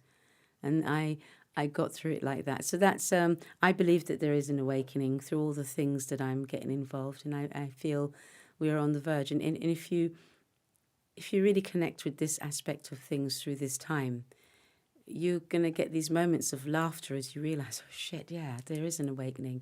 And then you start to look at yourself, and you start to do things that you didn't do before. And things start happening, and synchronicities. It's really odd, but it's very real. For me, it's very real. So I could choose the fear. If I don't choose that, then I'm going to choose fear. The fear is just going to eat you. Yeah, it's going to consume you in a minute. And that's what we're at right now. You have a choice, and unfortunately it is going to be a world where some people will never not wear a mask. I find myself putting it. Now I'm beginning to do the opposite. As I walk down my stairs, I try not to put it on, because I'm like in the staircase thinking someone's walked up. What if they've got COVID? Mm-hmm. Even the most strongest spiritual people can have this thing. Mm-hmm. It's like a big brainwash. It's like a big thing. If you have like conditional, like anything, like I remember I was just afraid at the beginning, like 1 year ago in April, when I was thinking to my mother, if this virus is really dangerous. Then I remember I had some fears like that when I was visiting her. No, but not anymore. And I'm through the virus anyway. Yeah, exactly. So. I think that you have to be that way. My mum, she's great. She's kind of a warrior Jamaican, spiritual. She's the one that everyone goes to pray for them, Yeah. Mum, if you want someone praying for you, just let me know. Wow. My mum, she's a warrior. She'll just pray for people, She's a prayer. People go to her to pray, and when I was in my thing, she's in my house, and I'm a bit like that too. I do things in another way. I work on remote healing, and I will pray. I prayed for one friend. Yeah. I stayed with him a year when he had a torn heart aorta. He went on tour and stayed up there, torn aorta, in hospital for 1 year. Mm. And I don't know why, God told me, you need to work with him, and I was there daily, sending messages in the field, really connecting, and really, I don't know why I did it. I just did. I just took this journey. But my mum, she's like that, and she said, you know what? in a Jamaican accent. She said, I need to go out for a walk. They keep telling me not to go out. But if I stay in the house, I'm going to be left with me and my mind. So she said, oh, Mum, just put your mask on. She said, okay, yeah, I go out for a walk. I just stay away from people. And then obviously Vaccine Nation comes. Yeah. And she gets a phone call from the doctor. And she said, you know what? I didn't answer the phone. She leave a message. I'm not taking it. She said, I am not taking it. It's killing people. And they don't know they made it too. I'm 83 and God got me this far. I am not taking it. I was like, yeah. Good. Yeah. So she has overcome that. We've talked about the fear. Mm-hmm. And she said, I'm not watching the news. My mum just suddenly got very clued out. She said, I'm not watching the news. I'm not because if you look at the news, you just... And we talk to each other a lot about this, and we stay away from these. I don't watch them. I threw my telly out years ago anyway. And so this is the way, I think, to overcome it and to begin to realize what our power is, even if there is something out there. What did anyone ever tell anybody how to build your immune system? Yeah, did any government ever? I'm telling it all the time. It's crazy, you know. Instead of governments putting money into like boosting up the immunity of the society, exactly. They're just giving them vitamins for free, like supplements. You know, just giving advices, tell them to go out and practice or like make yoga. Yes, go make yoga. Go in the woods, in the forest, and walk in the trees. Don't eat shit food. Don't eat junk food, and stop drinking too much alcohol. Yeah. Not open the fucking bars. Okay, you've got freedom. It's freedom of right, but don't. If someone has got excuse me, stop selling cigarettes. Or if you want to smoke, that's fine, but don't pull it into your lungs, all the cacola, and then blow it out in someone's face on the street with the e-cigarettes, because that's also a way of... There's all these little things that we could just tell each other, be cautious and take some vitamin C, take this vitamin D because it's very powerful. Eat an egg a day if you're a vegetarian, if you're not, sorry, vegan people. But, you know, and do these things to protect yourself. And most of all, Qigong and yoga. Whoa. Yeah, Wim Hof method. You know, where is that? Breathe. Yeah. Open your window and take fresh air and take a breath. And actually, someone wrote something about the masks. He said that if you did have an infection, it would make it worse because you're actually recycling. Yeah, I've read a lot about it. They're mask, arguing all the time So obviously we can, but to make people, and there's a doctor called Dr. Bruce Lipton, and he really talks about the tonsils. It's very fascinating. And the tonsils are like a computer. And when things go in there, it reads what's going in. Yeah. And it analyzes, okay, this is this germ, this is this. Okay, it tells your body, build this again because this is coming in. Yeah, this is herd immunity. Yeah, we need that out there to stop us. People should know that, you know, they not when the vaccination will be exactly. Coming, you know, not Pfizer and all these corporations that were just ruining people for the last, several years. Like. Yeah, exactly. It's not a... I mean, pharmaceutical is good. If you have a big surgery, you have to take it. But, even after the fact that they give you these things, and I'm like, why are you giving me this for my blood pressure? I don't have high blood pressure. Granted, I know you want to be careful because you don't want my blood pressure to go up, but you're giving me this drug that's going to have a side effect. I've just had a surgery. Why are you giving me that? So I took it out. No, I don't have, I did have before, but I don't have it now. Yeah, it's this approach, And it's just, some people who had my mother fought cancer when I was 12, so I was like at that age I was into all these books about alternative medicine and everything. So I was already at that time like somehow in touch with all this stuff. But for some people, this is what we were talking about. It's shocking. It's a shocking. And they're not for bad people. No, they're not stupid people. No. They're just like especially in Western countries, in UK. Yeah, they're conditioned. And they're just like they cannot understand that you can that you can make juice for yourself. You can take care of what you're eating, and you can know things that will make you better. Yes, and now it's communicating with your body. Now it's being able to talk to. There is a force inside of us, innate. There's the words that people use. Communicating with that and giving it the command, reversing your aging process, doing all of these things, healing yourself. This is what Dr. Joe Dispenza is about. His book, You Are the Placebo, is teaching you about that, and and so, okay, maybe that might be too far-fetched for the average person, but at least to arm people with I have not seen one article anywhere ever about, or a big box giving out free vitamin C or vitamin D. You know, instead of the station, you've got this big tank that nobody uses, DMT. saying, "Oh, DMT, something." You know. But marijuana is funny. They're legalizing that now around the world, which is much easier. CBD oil is actually very powerful. Yeah. And drinking tea, Sisters tea, that's what I got in my cup, you know. What's this? Sisters is a big fighter against this time of the year for flu and cold. I mean, okay, flu, it's a virus. Is it a cold or what? They don't. This is the confusing thing for me. What is this? Is it some virus that's not attached to flu? But it is, because it's attacking your immune system. So keep it strong. Drink herbs. Do ice bathing. Yeah, they offered me that, and I was like, no, thank you. No? But I wash my face Who now. offered you? In the hospital? In the rehab. Cool. They have this. They had Do this. But I know a lot of people doing this because it's supposed to reset you. But I don't need to. I'm working in the mind, honey. Try. I have a barrel on my balcony. No. Really. I'm not going to go there. It was frozen for 2 weeks, but now it's fine. No. I do the face. I wake up in the morning. I've done it for years, but I do ice cold in my. I'm getting colder since I've seen. If you don't want to take ice bath, you can take a cold shower, but it's also awful if you hate it. But you can just put you have a balcony. Take a bucket of water outside, so it's almost frozen now, and put your feet. Yes, the feet and just the feet for feet like and 1 face, minute, yes. 2 minutes, and then you just walk a bit, and also helps. This is. Same.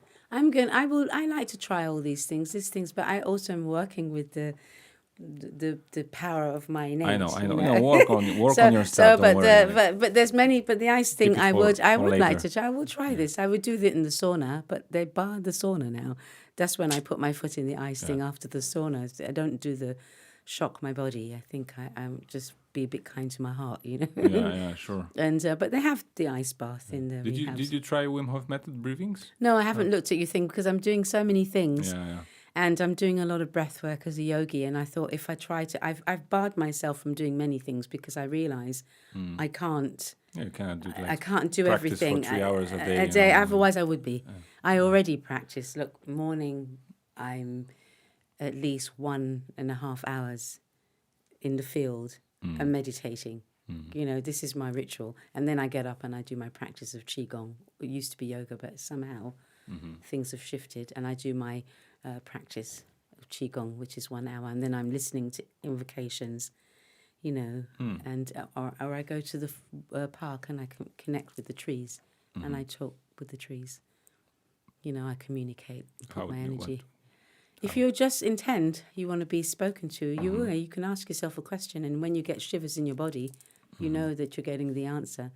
It's or you go. There is a qigong way of, which I do, which is very powerful actually. You go to the tree because trees can plant. I have plants everywhere in my house. They communicate with you. Me too.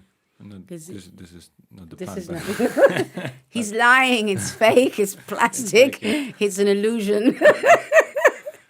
No, but plants are very. They feel. Trees have emotions like humans. They discovered it. Scientists. Yeah, I know. I've read this. They have emotions. About like roots that are working as nervous cells. Systems, and they talk to each other. They talk to each other. The mushrooms are taking the mushrooms are amazing. Taking the chemicals informations from one tree to the tree that is like 4 kilometers away. Yes, they're and doing. this tree is spreading like something in the air that makes rain on the other side of the rain. The mushrooms are just producing everything you see.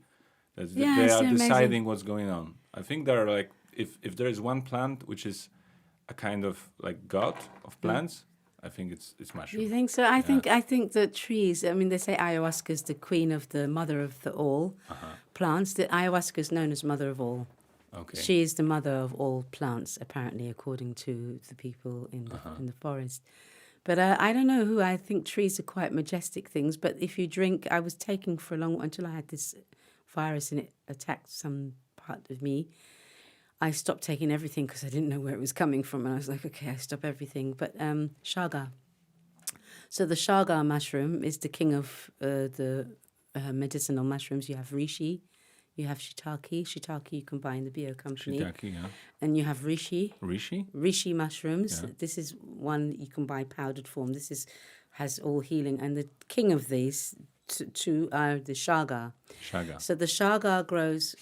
You can if you know it, you can go into the forest here. It's on the birch trees. They grow about the grey trees. Yeah, birch. Yeah. And they grow a little bit up, and they attach to a tree that's not well. They heal the tree. Mm-hmm. Then chaga. The chaga you mean this is kind the king of mushrooms. Is this mushroom that grows on the side of the tree? Of the tree, yes. Yeah, there are several, but there's a particular one. Okay, you have to know what it looks like, because I've seen many and I want to go, oh, God, that must be. But no, they grow upwards mainly, but they do grow on the side. And then this is very powerful for everything. Cancers, the lot. This is a very in-depth, and it's supposed to be the king. And what it does is it attaches itself to a tree that's not well.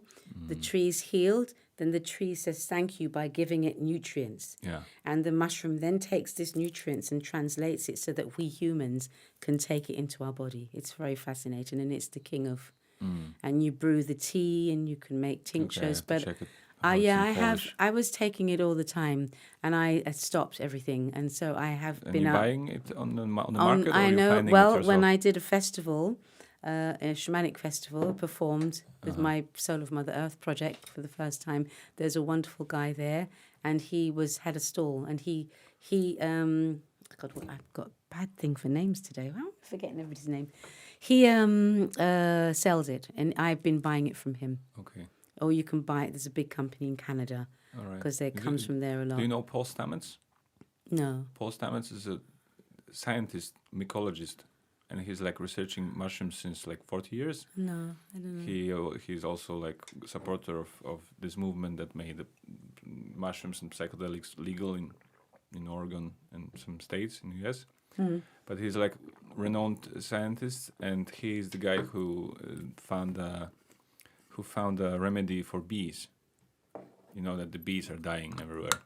Yeah, but we're killing the bees. Yeah, I know, but he found a cure. Oh, he's found a cure? Yeah. Oh, wow, it's great. a mushroom. Oh, wow. It's a mushroom. Yeah, he found but mushroom that he's already like... Yeah, I'm it's on the way, I'm sure. Yes, I'm sure that there's and he, when things I'm telling you about him, he says that if there is any hope for human species, it's mushroom.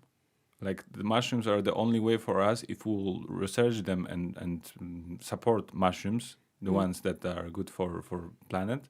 That's the only way to survive for human beings. Well, yeah, that's a bit of a tall order, isn't it? I can imagine him saying that, but then other people are saying other things, like it's actually our consciousness. It's actually consciousness, and that is really... that was a statement from like scientist approach, yeah? Yeah, exactly, like scientist what to do, approach, like yes. what should we do apart from like rising our consciousness? And actually, consciousness is a big part of it. I know, but huge. But it is the there are thing. some people that if you will tell them like that, they will say, but okay, but we are here. It's a symposium for bees. We need a cure for bees. But they found the cure for the bees. Yes, they would tell me that. But they also it's like this guy that I'm studying, Richard Gordon, I was telling you, and I did it. I know, and through love, he's teaching you quantum touch and quantum toque. And he was seeing this man doing this surgery on people without putting his hand in people and stuff. I've been there in Russia. That's done to me. You know, you've been where in Russia? In Russia, when I went on tour to do music, I was having a conversation. They wanted to interview me for some thing, and I was speaking about my spirituality, and then they said, we have some people that you might want to meet. And then it was on a blog. My page, what was that music thing that suddenly died? MySpace. MySpace. Yeah. God, what happened to that? They killed that. No one remembers. Yeah, no one remembers. But I wrote a blog on that because it was a very fascinating journey. And so there are all these people. But this Richard Gordon teaches if you love, you can adjust people's hips, you can heal people, cure them of pain. And I did this on myself once the other day. And I had this pain down the side of my leg, and all I had to do was access my heart and just start opening my heart by visualizing loving my mother, for instance, or the love of myself, which is something that's big. And I just kept this meditation going, and I changed that instantly. So I think that there's also this element of consciousness. And if we all came together, okay, so they've proven now when we meditate, when groups of people meditate together on this side of the planet, they can change the effect of the pH in the water. They've proven this. They've had big experiences where they've got together to meditate and the crime has dropped to zero in these places. That's kind of what I mean. We are at a point of we can come together, but we're disconnected by mobile phones and by other things. We have a power. I believe it. And yes, you're right. The scientists would look at me. He talks about this in his book. He said if you said this to the average scientist, they would laugh at him. And Wikipedia has put people like Bruce Lipton, who has been studying stem cells and is famous for it, since the 60s. They call that pseudoscience. The man is a big scientist, and he will tell you things about vaccinations under the skin as opposed to giving you something in the mouth. Because when you put something in the mouth, the tonsils will read it and prepare. When you stick something in there, it bypasses that system, and that's why it's fucked up, vaccines. And these people are stuck under the head of pseudoscience because people don't, or Dr. Joe Dispenza, he's a doctor, and he will teach you about the consciousness of and when he does... I've been on 2 workshops. I was very lucky to get on them. When he does a workshop, there's like 1,300 people in a room, and they've measured the energy of what is happening when we're all closing our eyes and meditating to change or going on walking meditation. So that's what I mean. There is science, and then there is this other place. I can understand what he's saying. He's discovering, and I was listening to someone else who said in the future there won't be medicine. There'll be things like frequencies that you'll just put a frequency on a person and the person will heal. But the Egyptians were doing that back then. In the pyramids had sound chambers. I've been in the Great Pyramid, and it was like one of the rare moments in my life I felt spiritual. Yes, I can imagine. I was meditating there, and I was just like, because they have something. That's what I'm saying. Yeah. I believe he's found something, and this is great. And because the Mother Gaia gives us everything, everything that we need. Herbs and magic. Joe Dispenza. You have to check this guy because he is spiritual and he's a scientist and he's like real, like he really invented a lot of stuff that's now a remedy for many things. Yes, he's found cures for things. Also medicine, like some medicaments, I don't know, some kind of penicillin that does something in a great way, and so.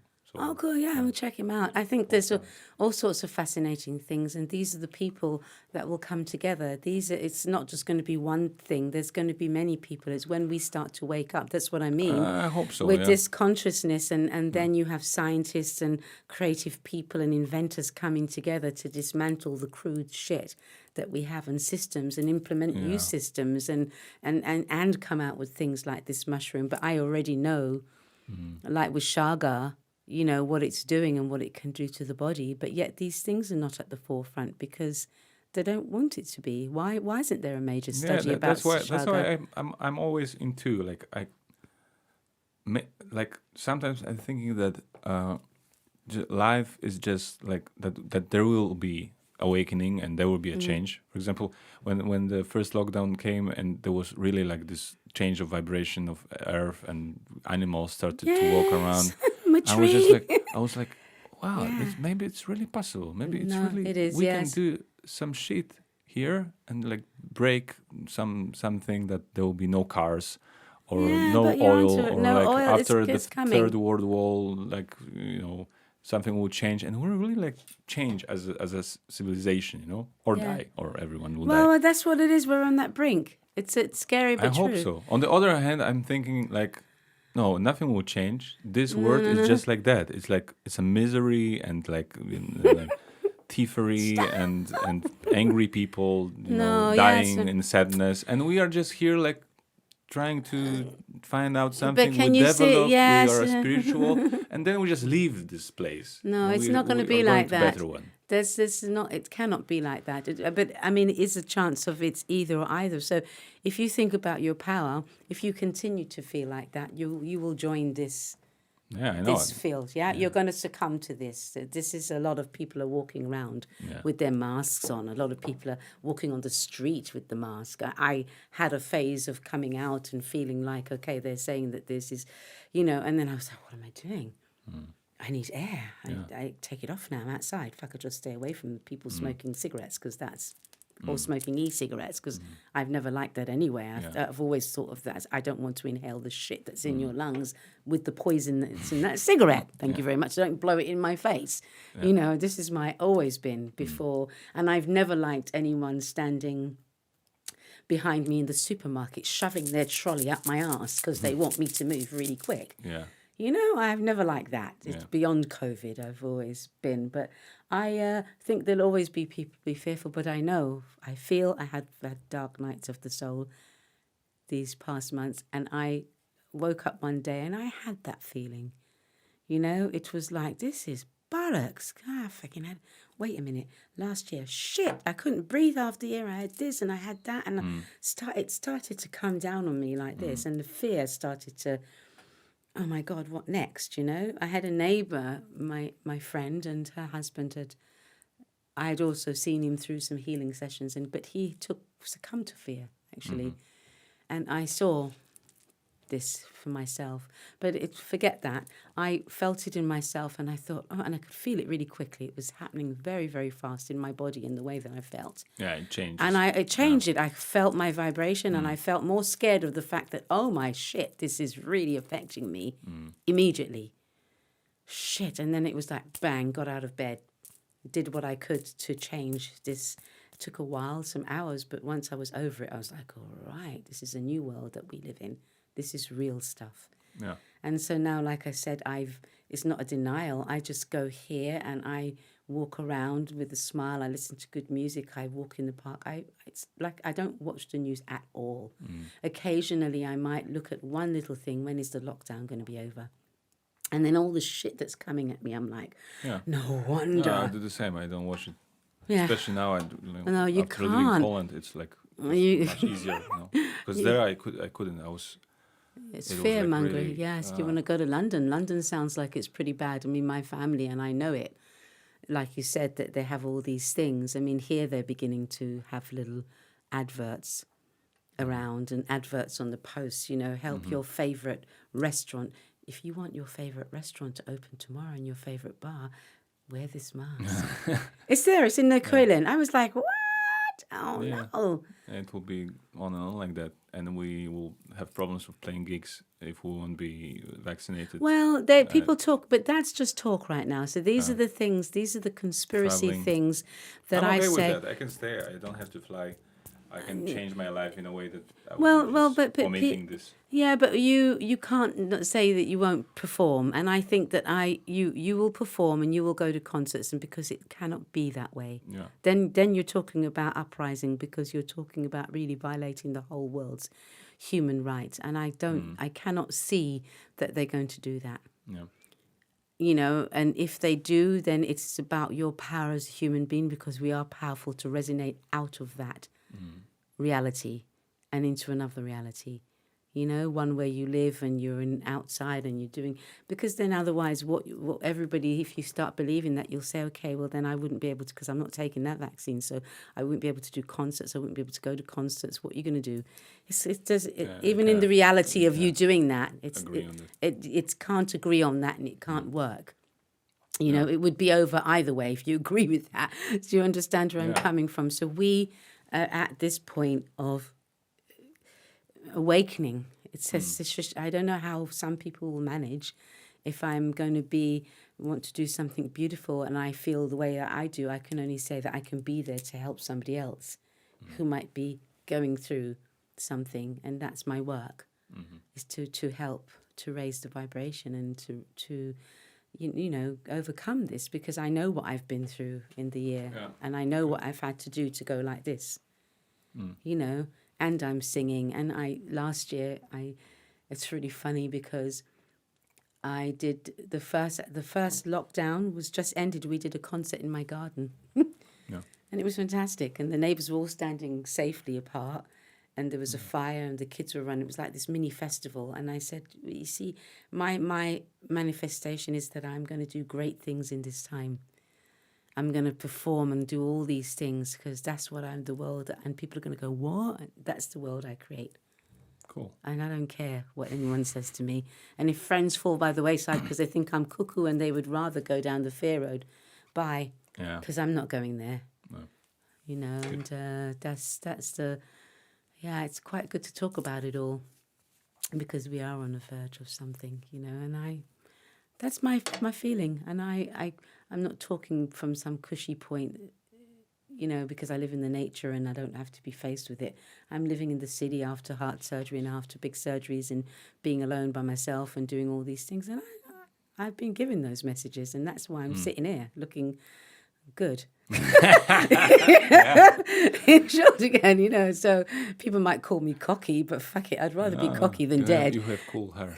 Yeah, I What's did that? more dyeing on it. No, but you have like cock. Oh, but Cock? It's called cock? In Polish it's called cock. no, it's not. I don't have a penis on my head. No. Shit, not How the it's last time I called? checked. I How didn't do you call anyway. this shit? Ponytail or bun? Oh, come on. You have a cock on your head. Really? No, sorry. It's a Polish English. That's fantastic. You know something about it. Come on. No, Adam never talked about that. He never told me I had a cock on my head. he said a few things because Polish, I always say that Polish people are great. You know, they just have a different way about them. So. But ponytail or bun. Your Now ponytail it's is a bun. great. Yes, it's a bun because It's a bun. I did something with it and I've got dreadlocks. Because it has many shapes inside. Yes, it has. You can see And that something's there hiding. yes, and I've got dreadlocks myself, and so I kind of mixed it with some other stuff and Cool. created my own thingy bob. Cool. You have a lot of jewelry. I haven't. I didn't tell you what that was yet because I talk a lot. You've met your match, haven't you? He's like, shit, you know, I like to interview people, but this one, she talks a lot of things, man. Yeah. You're the winner, I think, up till now. This is, oh God, it's a hard one. It's called an organ. Organ. And there was a doctor, a German doctor called Dr. Reich, and he did lots of experiments.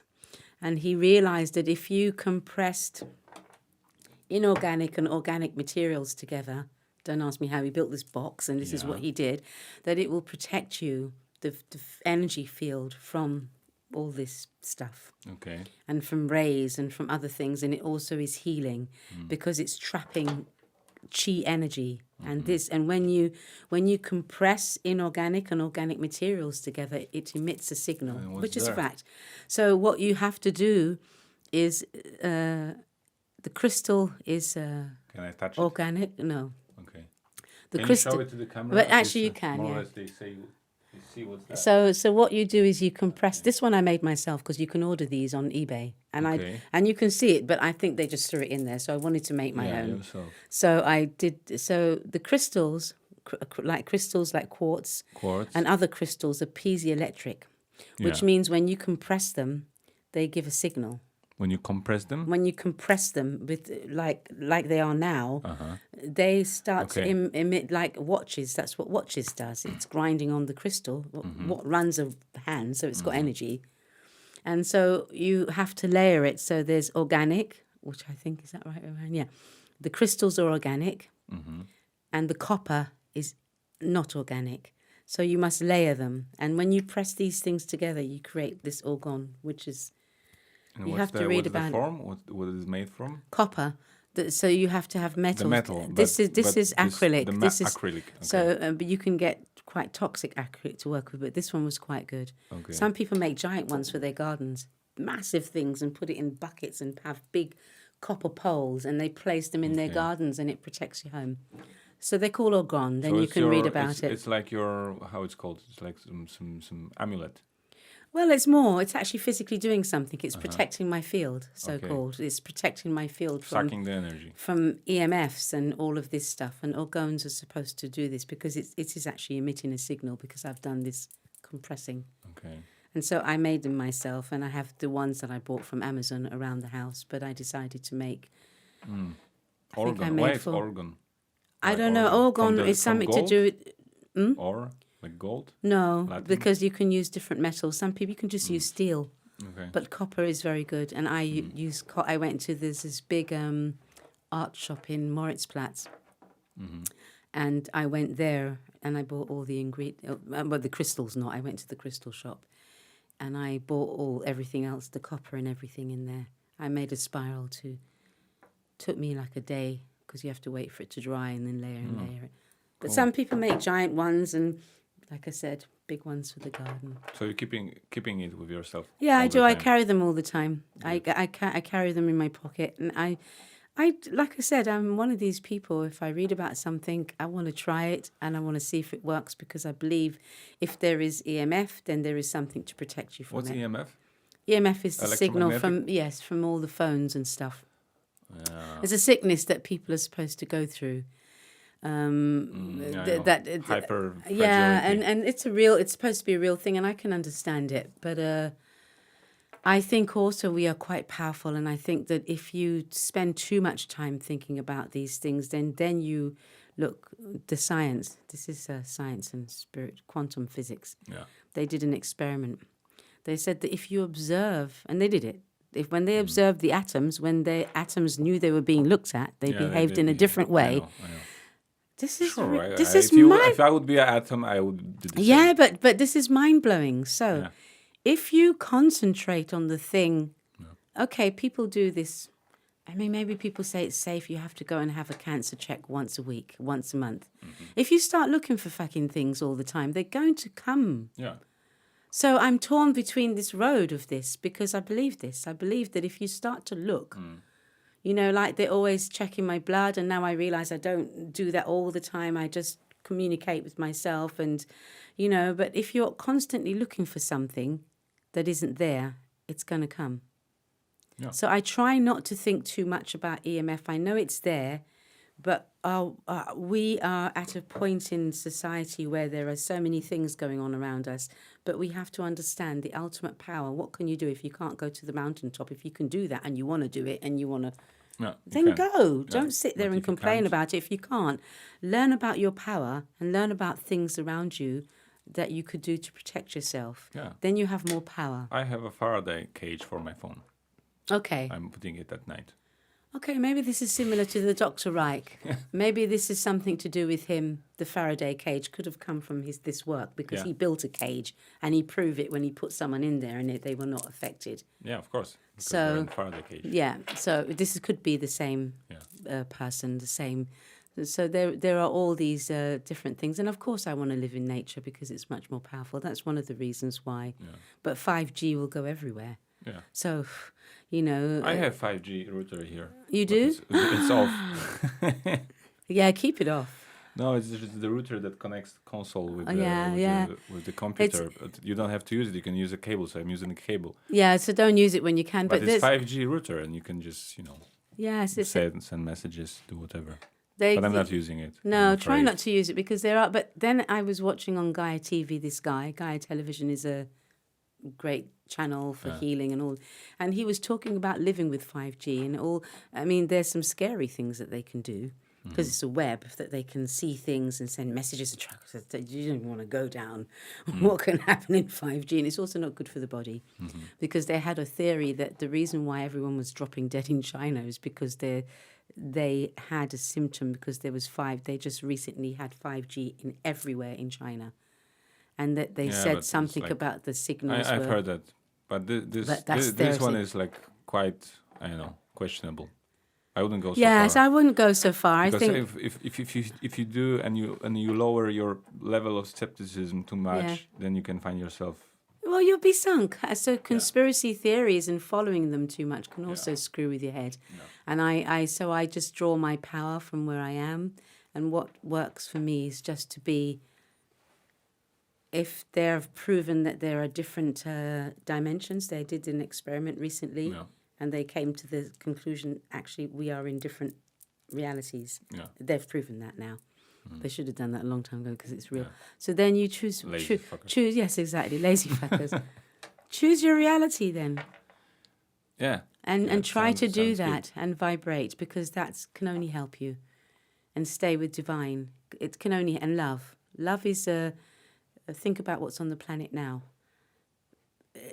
What is love? Love is, people think you're being, it astonishes me that people, if I sing about love and I say to people, I love you, and it freaks people out.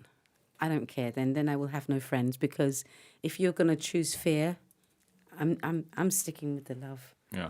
You know, because it's, I don't want to be there in the other place. And I know a lot of people get very offended if you talk about love. I had this experience one day in the gym where I was working, and this woman, she just didn't like me. She could see me teaching through the window my yoga, and I'm a very spiritual being. I was very in touch with people, and people were like this, and she was just, and they were wanting to get in to do their, I hate it. I'm a yoga teacher who works in gyms. It's horrible. They always put a fucking, one of these classes, you know, aerobics after yoga, and the people are coming out zen, and there's these aggressive women, you know, with the hormones that are raging, wanting to get in to do this, you know, and I was a little bit late, 1 or 2 minutes over. Don't do that here. And they were all talking about me like this, and they were really, I was astonished. And I told everyone to come out of the meditation, and then the doors opened the minute I finished. Blah, blah, blah, blah. This is not right. And I was like, excuse me, this is the end of a yoga class. And she was really angry. And I really meant it. I said, I love you. And I meant it. And she was like, don't touch me. Don't tell me that you love me. I was like, I was really shocked. Yeah. I was really shocked that I told someone I love them, and I meant it. Like, I love you. It just doesn't hurt me. It doesn't. Yeah. And this reaction. Yeah. So I notice if I sing about love, or if I talk about love, it's, I mean, blues music is loved the world over, but, you know, sometimes they talk about depressing things, and blues was from slavery, they lamented. Yeah, there's this suffering root. Yeah, so because they lamented, and it's in the music, and it's worthy to be done, but I want to sing about love. Yeah. Love is bright things and conscious things, and it is really the answer. Yeah. And it's the oddest thing to say now, but I know it's true. Love moved through me, and that's the ultimate key for everything. Love, it's what it is. What can I say? Yeah, applause. I'll put applause here. Yeah. That was a long talk. The good thing is that we have time to connect now, I think. I see it in my own life, you know. I have time to really practice, to do my meditations every day, and, you know. Yes, in this time now, it's just really what you've had to do. It's great. In a way, it's great. You know, no one is waiting for me there. No one is waiting for my gig. No one is waiting. No, I know, but now it's got to change, because we need culture. Yeah. But I have had time. I didn't complain through this time, and I've gone through other things, so I never complained. I just went, okay, this is about changing my life. I can't do anything. I can't go anywhere. I can't, you know... Embrace it. I just have to embrace it. I can't go out, can't hang out. No one will want to do anything with me anyway. You know... Okay, I play my guitar. I never did that. I'll start singing mantras, which I've always wanted to, which I never did. I'll study qigong, because it's in my heart, and I'm just going to do it. And I'm just going to love, you know, and send all this. And I do these remote healings, which is great.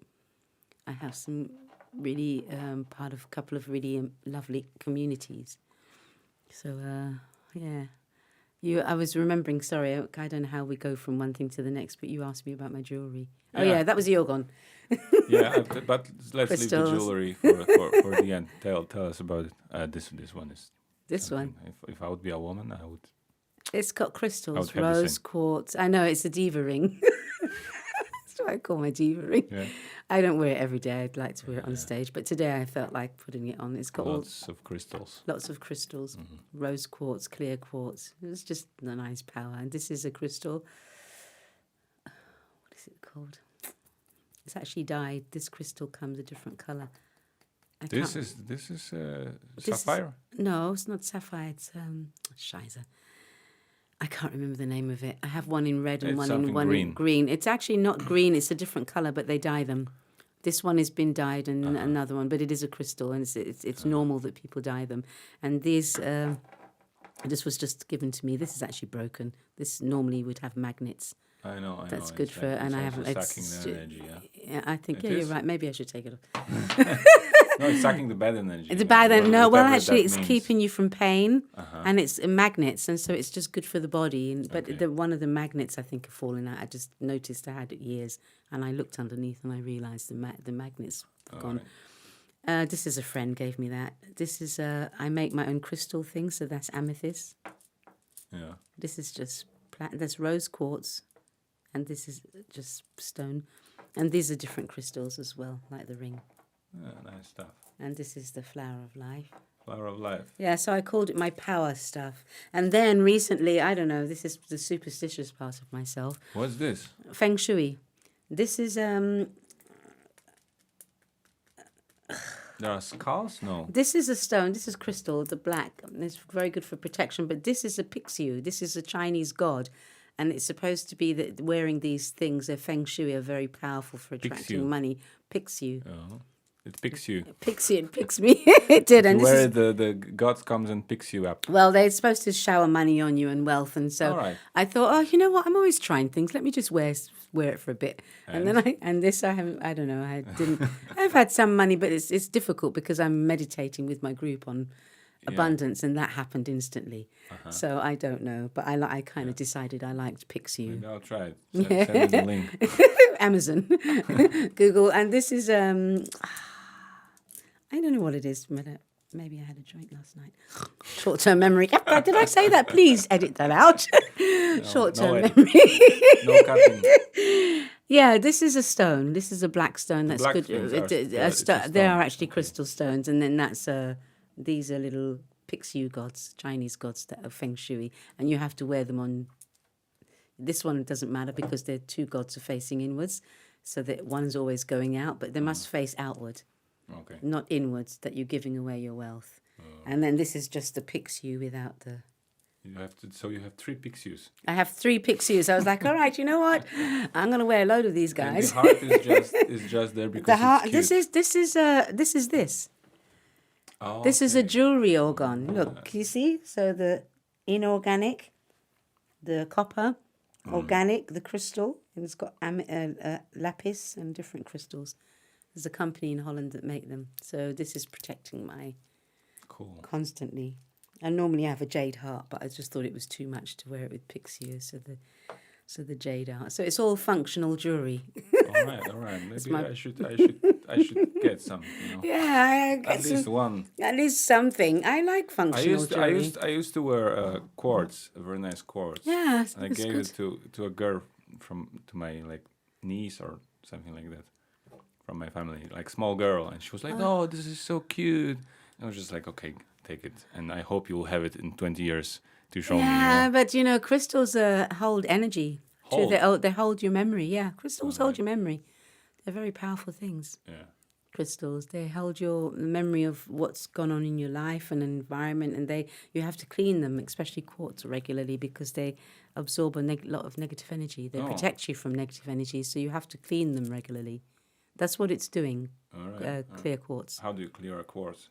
You can wash it in salt or bury it in the outside for 3 days, or put it in the moon or the sun, Okay. or hold it in your hands. Salvia works or Palo No, Santo? I think with No? the crystals you have to wash them in salt, or there's many methods, or bury it in the ground for 3 days. Okay. Once I did that in my garden in England. I have a lot of crystals and big things, and I took them all from the house, and I picked a tree and I dug this hole and buried, and there was a bird. For the whole 3 days I had it there that would constantly go in this exact spot I would buried my crystals and jump up and down like this. And I was like, hey, you must be getting some vibes. Yeah. What kind of bird? Like I this don't know what blackbird? it... The No, it big wasn't a ones? blackbird. They steal Just things, fuckers. I think they're called fensters here. Ah. I think they okay. call them fenster because I was like, okay, I'm losing it. My No, candles in my just Buddhas, knew- she just knew that you buried all these crystals and then she wanted to dig them out. Or wait Oh, for maybe you because she was just jumping all the time, jumping yeah. up and down on the crystals. She wanted your crystals. But fensters, the blackbirds, they steal things. I have one in my balcony now, and the candles, the nightlight candles. I put it in my Buddha and come back the next day. It was gone. I was like, I don't remember do that. I know. Then this kind of went on for a few days. I was like, wait a minute, something is stealing my. And then I heard it one morning. I had a little bin. It was hot. It was last summer, and the bin. And I woke up and I could hear. I was like, you fucker, you're inside my house now, stealing from the bin. So I got up quietly, and then I didn't see anything. The minute I got to get out of bed, I heard the flapping and saw the candle thing in the middle of the floor. So this solved my... so they like shiny things. Yeah. they make a lot of noise. I think it's this bird. And we were... before the lockdown, that's all we had. It was like, why do we have just you? You know, in the middle of the night, in the middle of the morning. And then when the lockdown, this is how I knew that something had happened, because the planes were not flying and the air was clean. Suddenly this tree that never had birds in it had birds. And then I was like, oh, wow, this is something has happened. Like you said, the same time you said, was when I also noticed birds singing in the square and in our tree. That's a change. There was a change come. And it was just that we stopped flying and stopped moving and stopped doing everything and allowed the real nature to come to us. And I think we have to do that now, somehow. Shit. Yeah, what's the next episode? Awakening. Thank you. My pleasure. Thank you very much. It was nice to get all of that out of me. Talker. Don't say that, because Adam would love it. He would be like, yeah, I know she talks a lot, doesn't she? Cool. Thanks. Yeah, no, I suppose I like sharing the... Yeah. No, it was great. Sharing what I know. So, we'll put all kinds of, links to your stuff and to these mantras and whatever you wish. Yeah, I'm going to record another 3, and when I've done that and put it on, and then I'm going to try my best to do the Instagram thing. I've not been very... I've got my head around Facebook. It took me years, and now suddenly I've got to do the Instagram. It's a big job. I've been threatening for 1 year that I need to start. Yeah, it's not so difficult. No, I'm doing it ridiculously lousy. I just started like some time ago, but it's not a big deal. It's just one day, and you'll be fine. Okay, then I have to do this. When I record the next 3, then I share with you the links, and I just fixed my website. I learned how to do my website for the first time in years. I was so glad I could do it myself now. So I was calling somebody, my website needs updating, and then finally Adam, who's not someone you'd expect to build websites, learned how to do it with our band Black Cat, and then he showed me because he took care of my website. Now I'm free. I just do it myself. It's so easy. Jesus. Why do we always put these obstacles in our way, I'm not doing that anymore. Now I want to dream that I'm going to wake up one day and play jazz piano without learning. That's my decision. Okay, miracles. I don't even want to study the shit. I just want to sit down one day and start playing. That's my dream, to play jazz piano. Oh, I have a couple. I want to perform my work with an orchestra. Yeah. That has to happen. So good. Thank you very much. Thank you for listening to me waffling on. I could. I think. Well, never mind. Thank you. I will just cut it here, so you can talk on. Please cut it now. No, I've run out. Even I told you I'm going to need my food to eat. Now I feel like now you can eat. I feel like I've just done a gig. You eat, or I'll just listen. Listen to me chomping down. That was great. Thank you. My pleasure. It's nice to have that discussion. Actually, nice to talk about.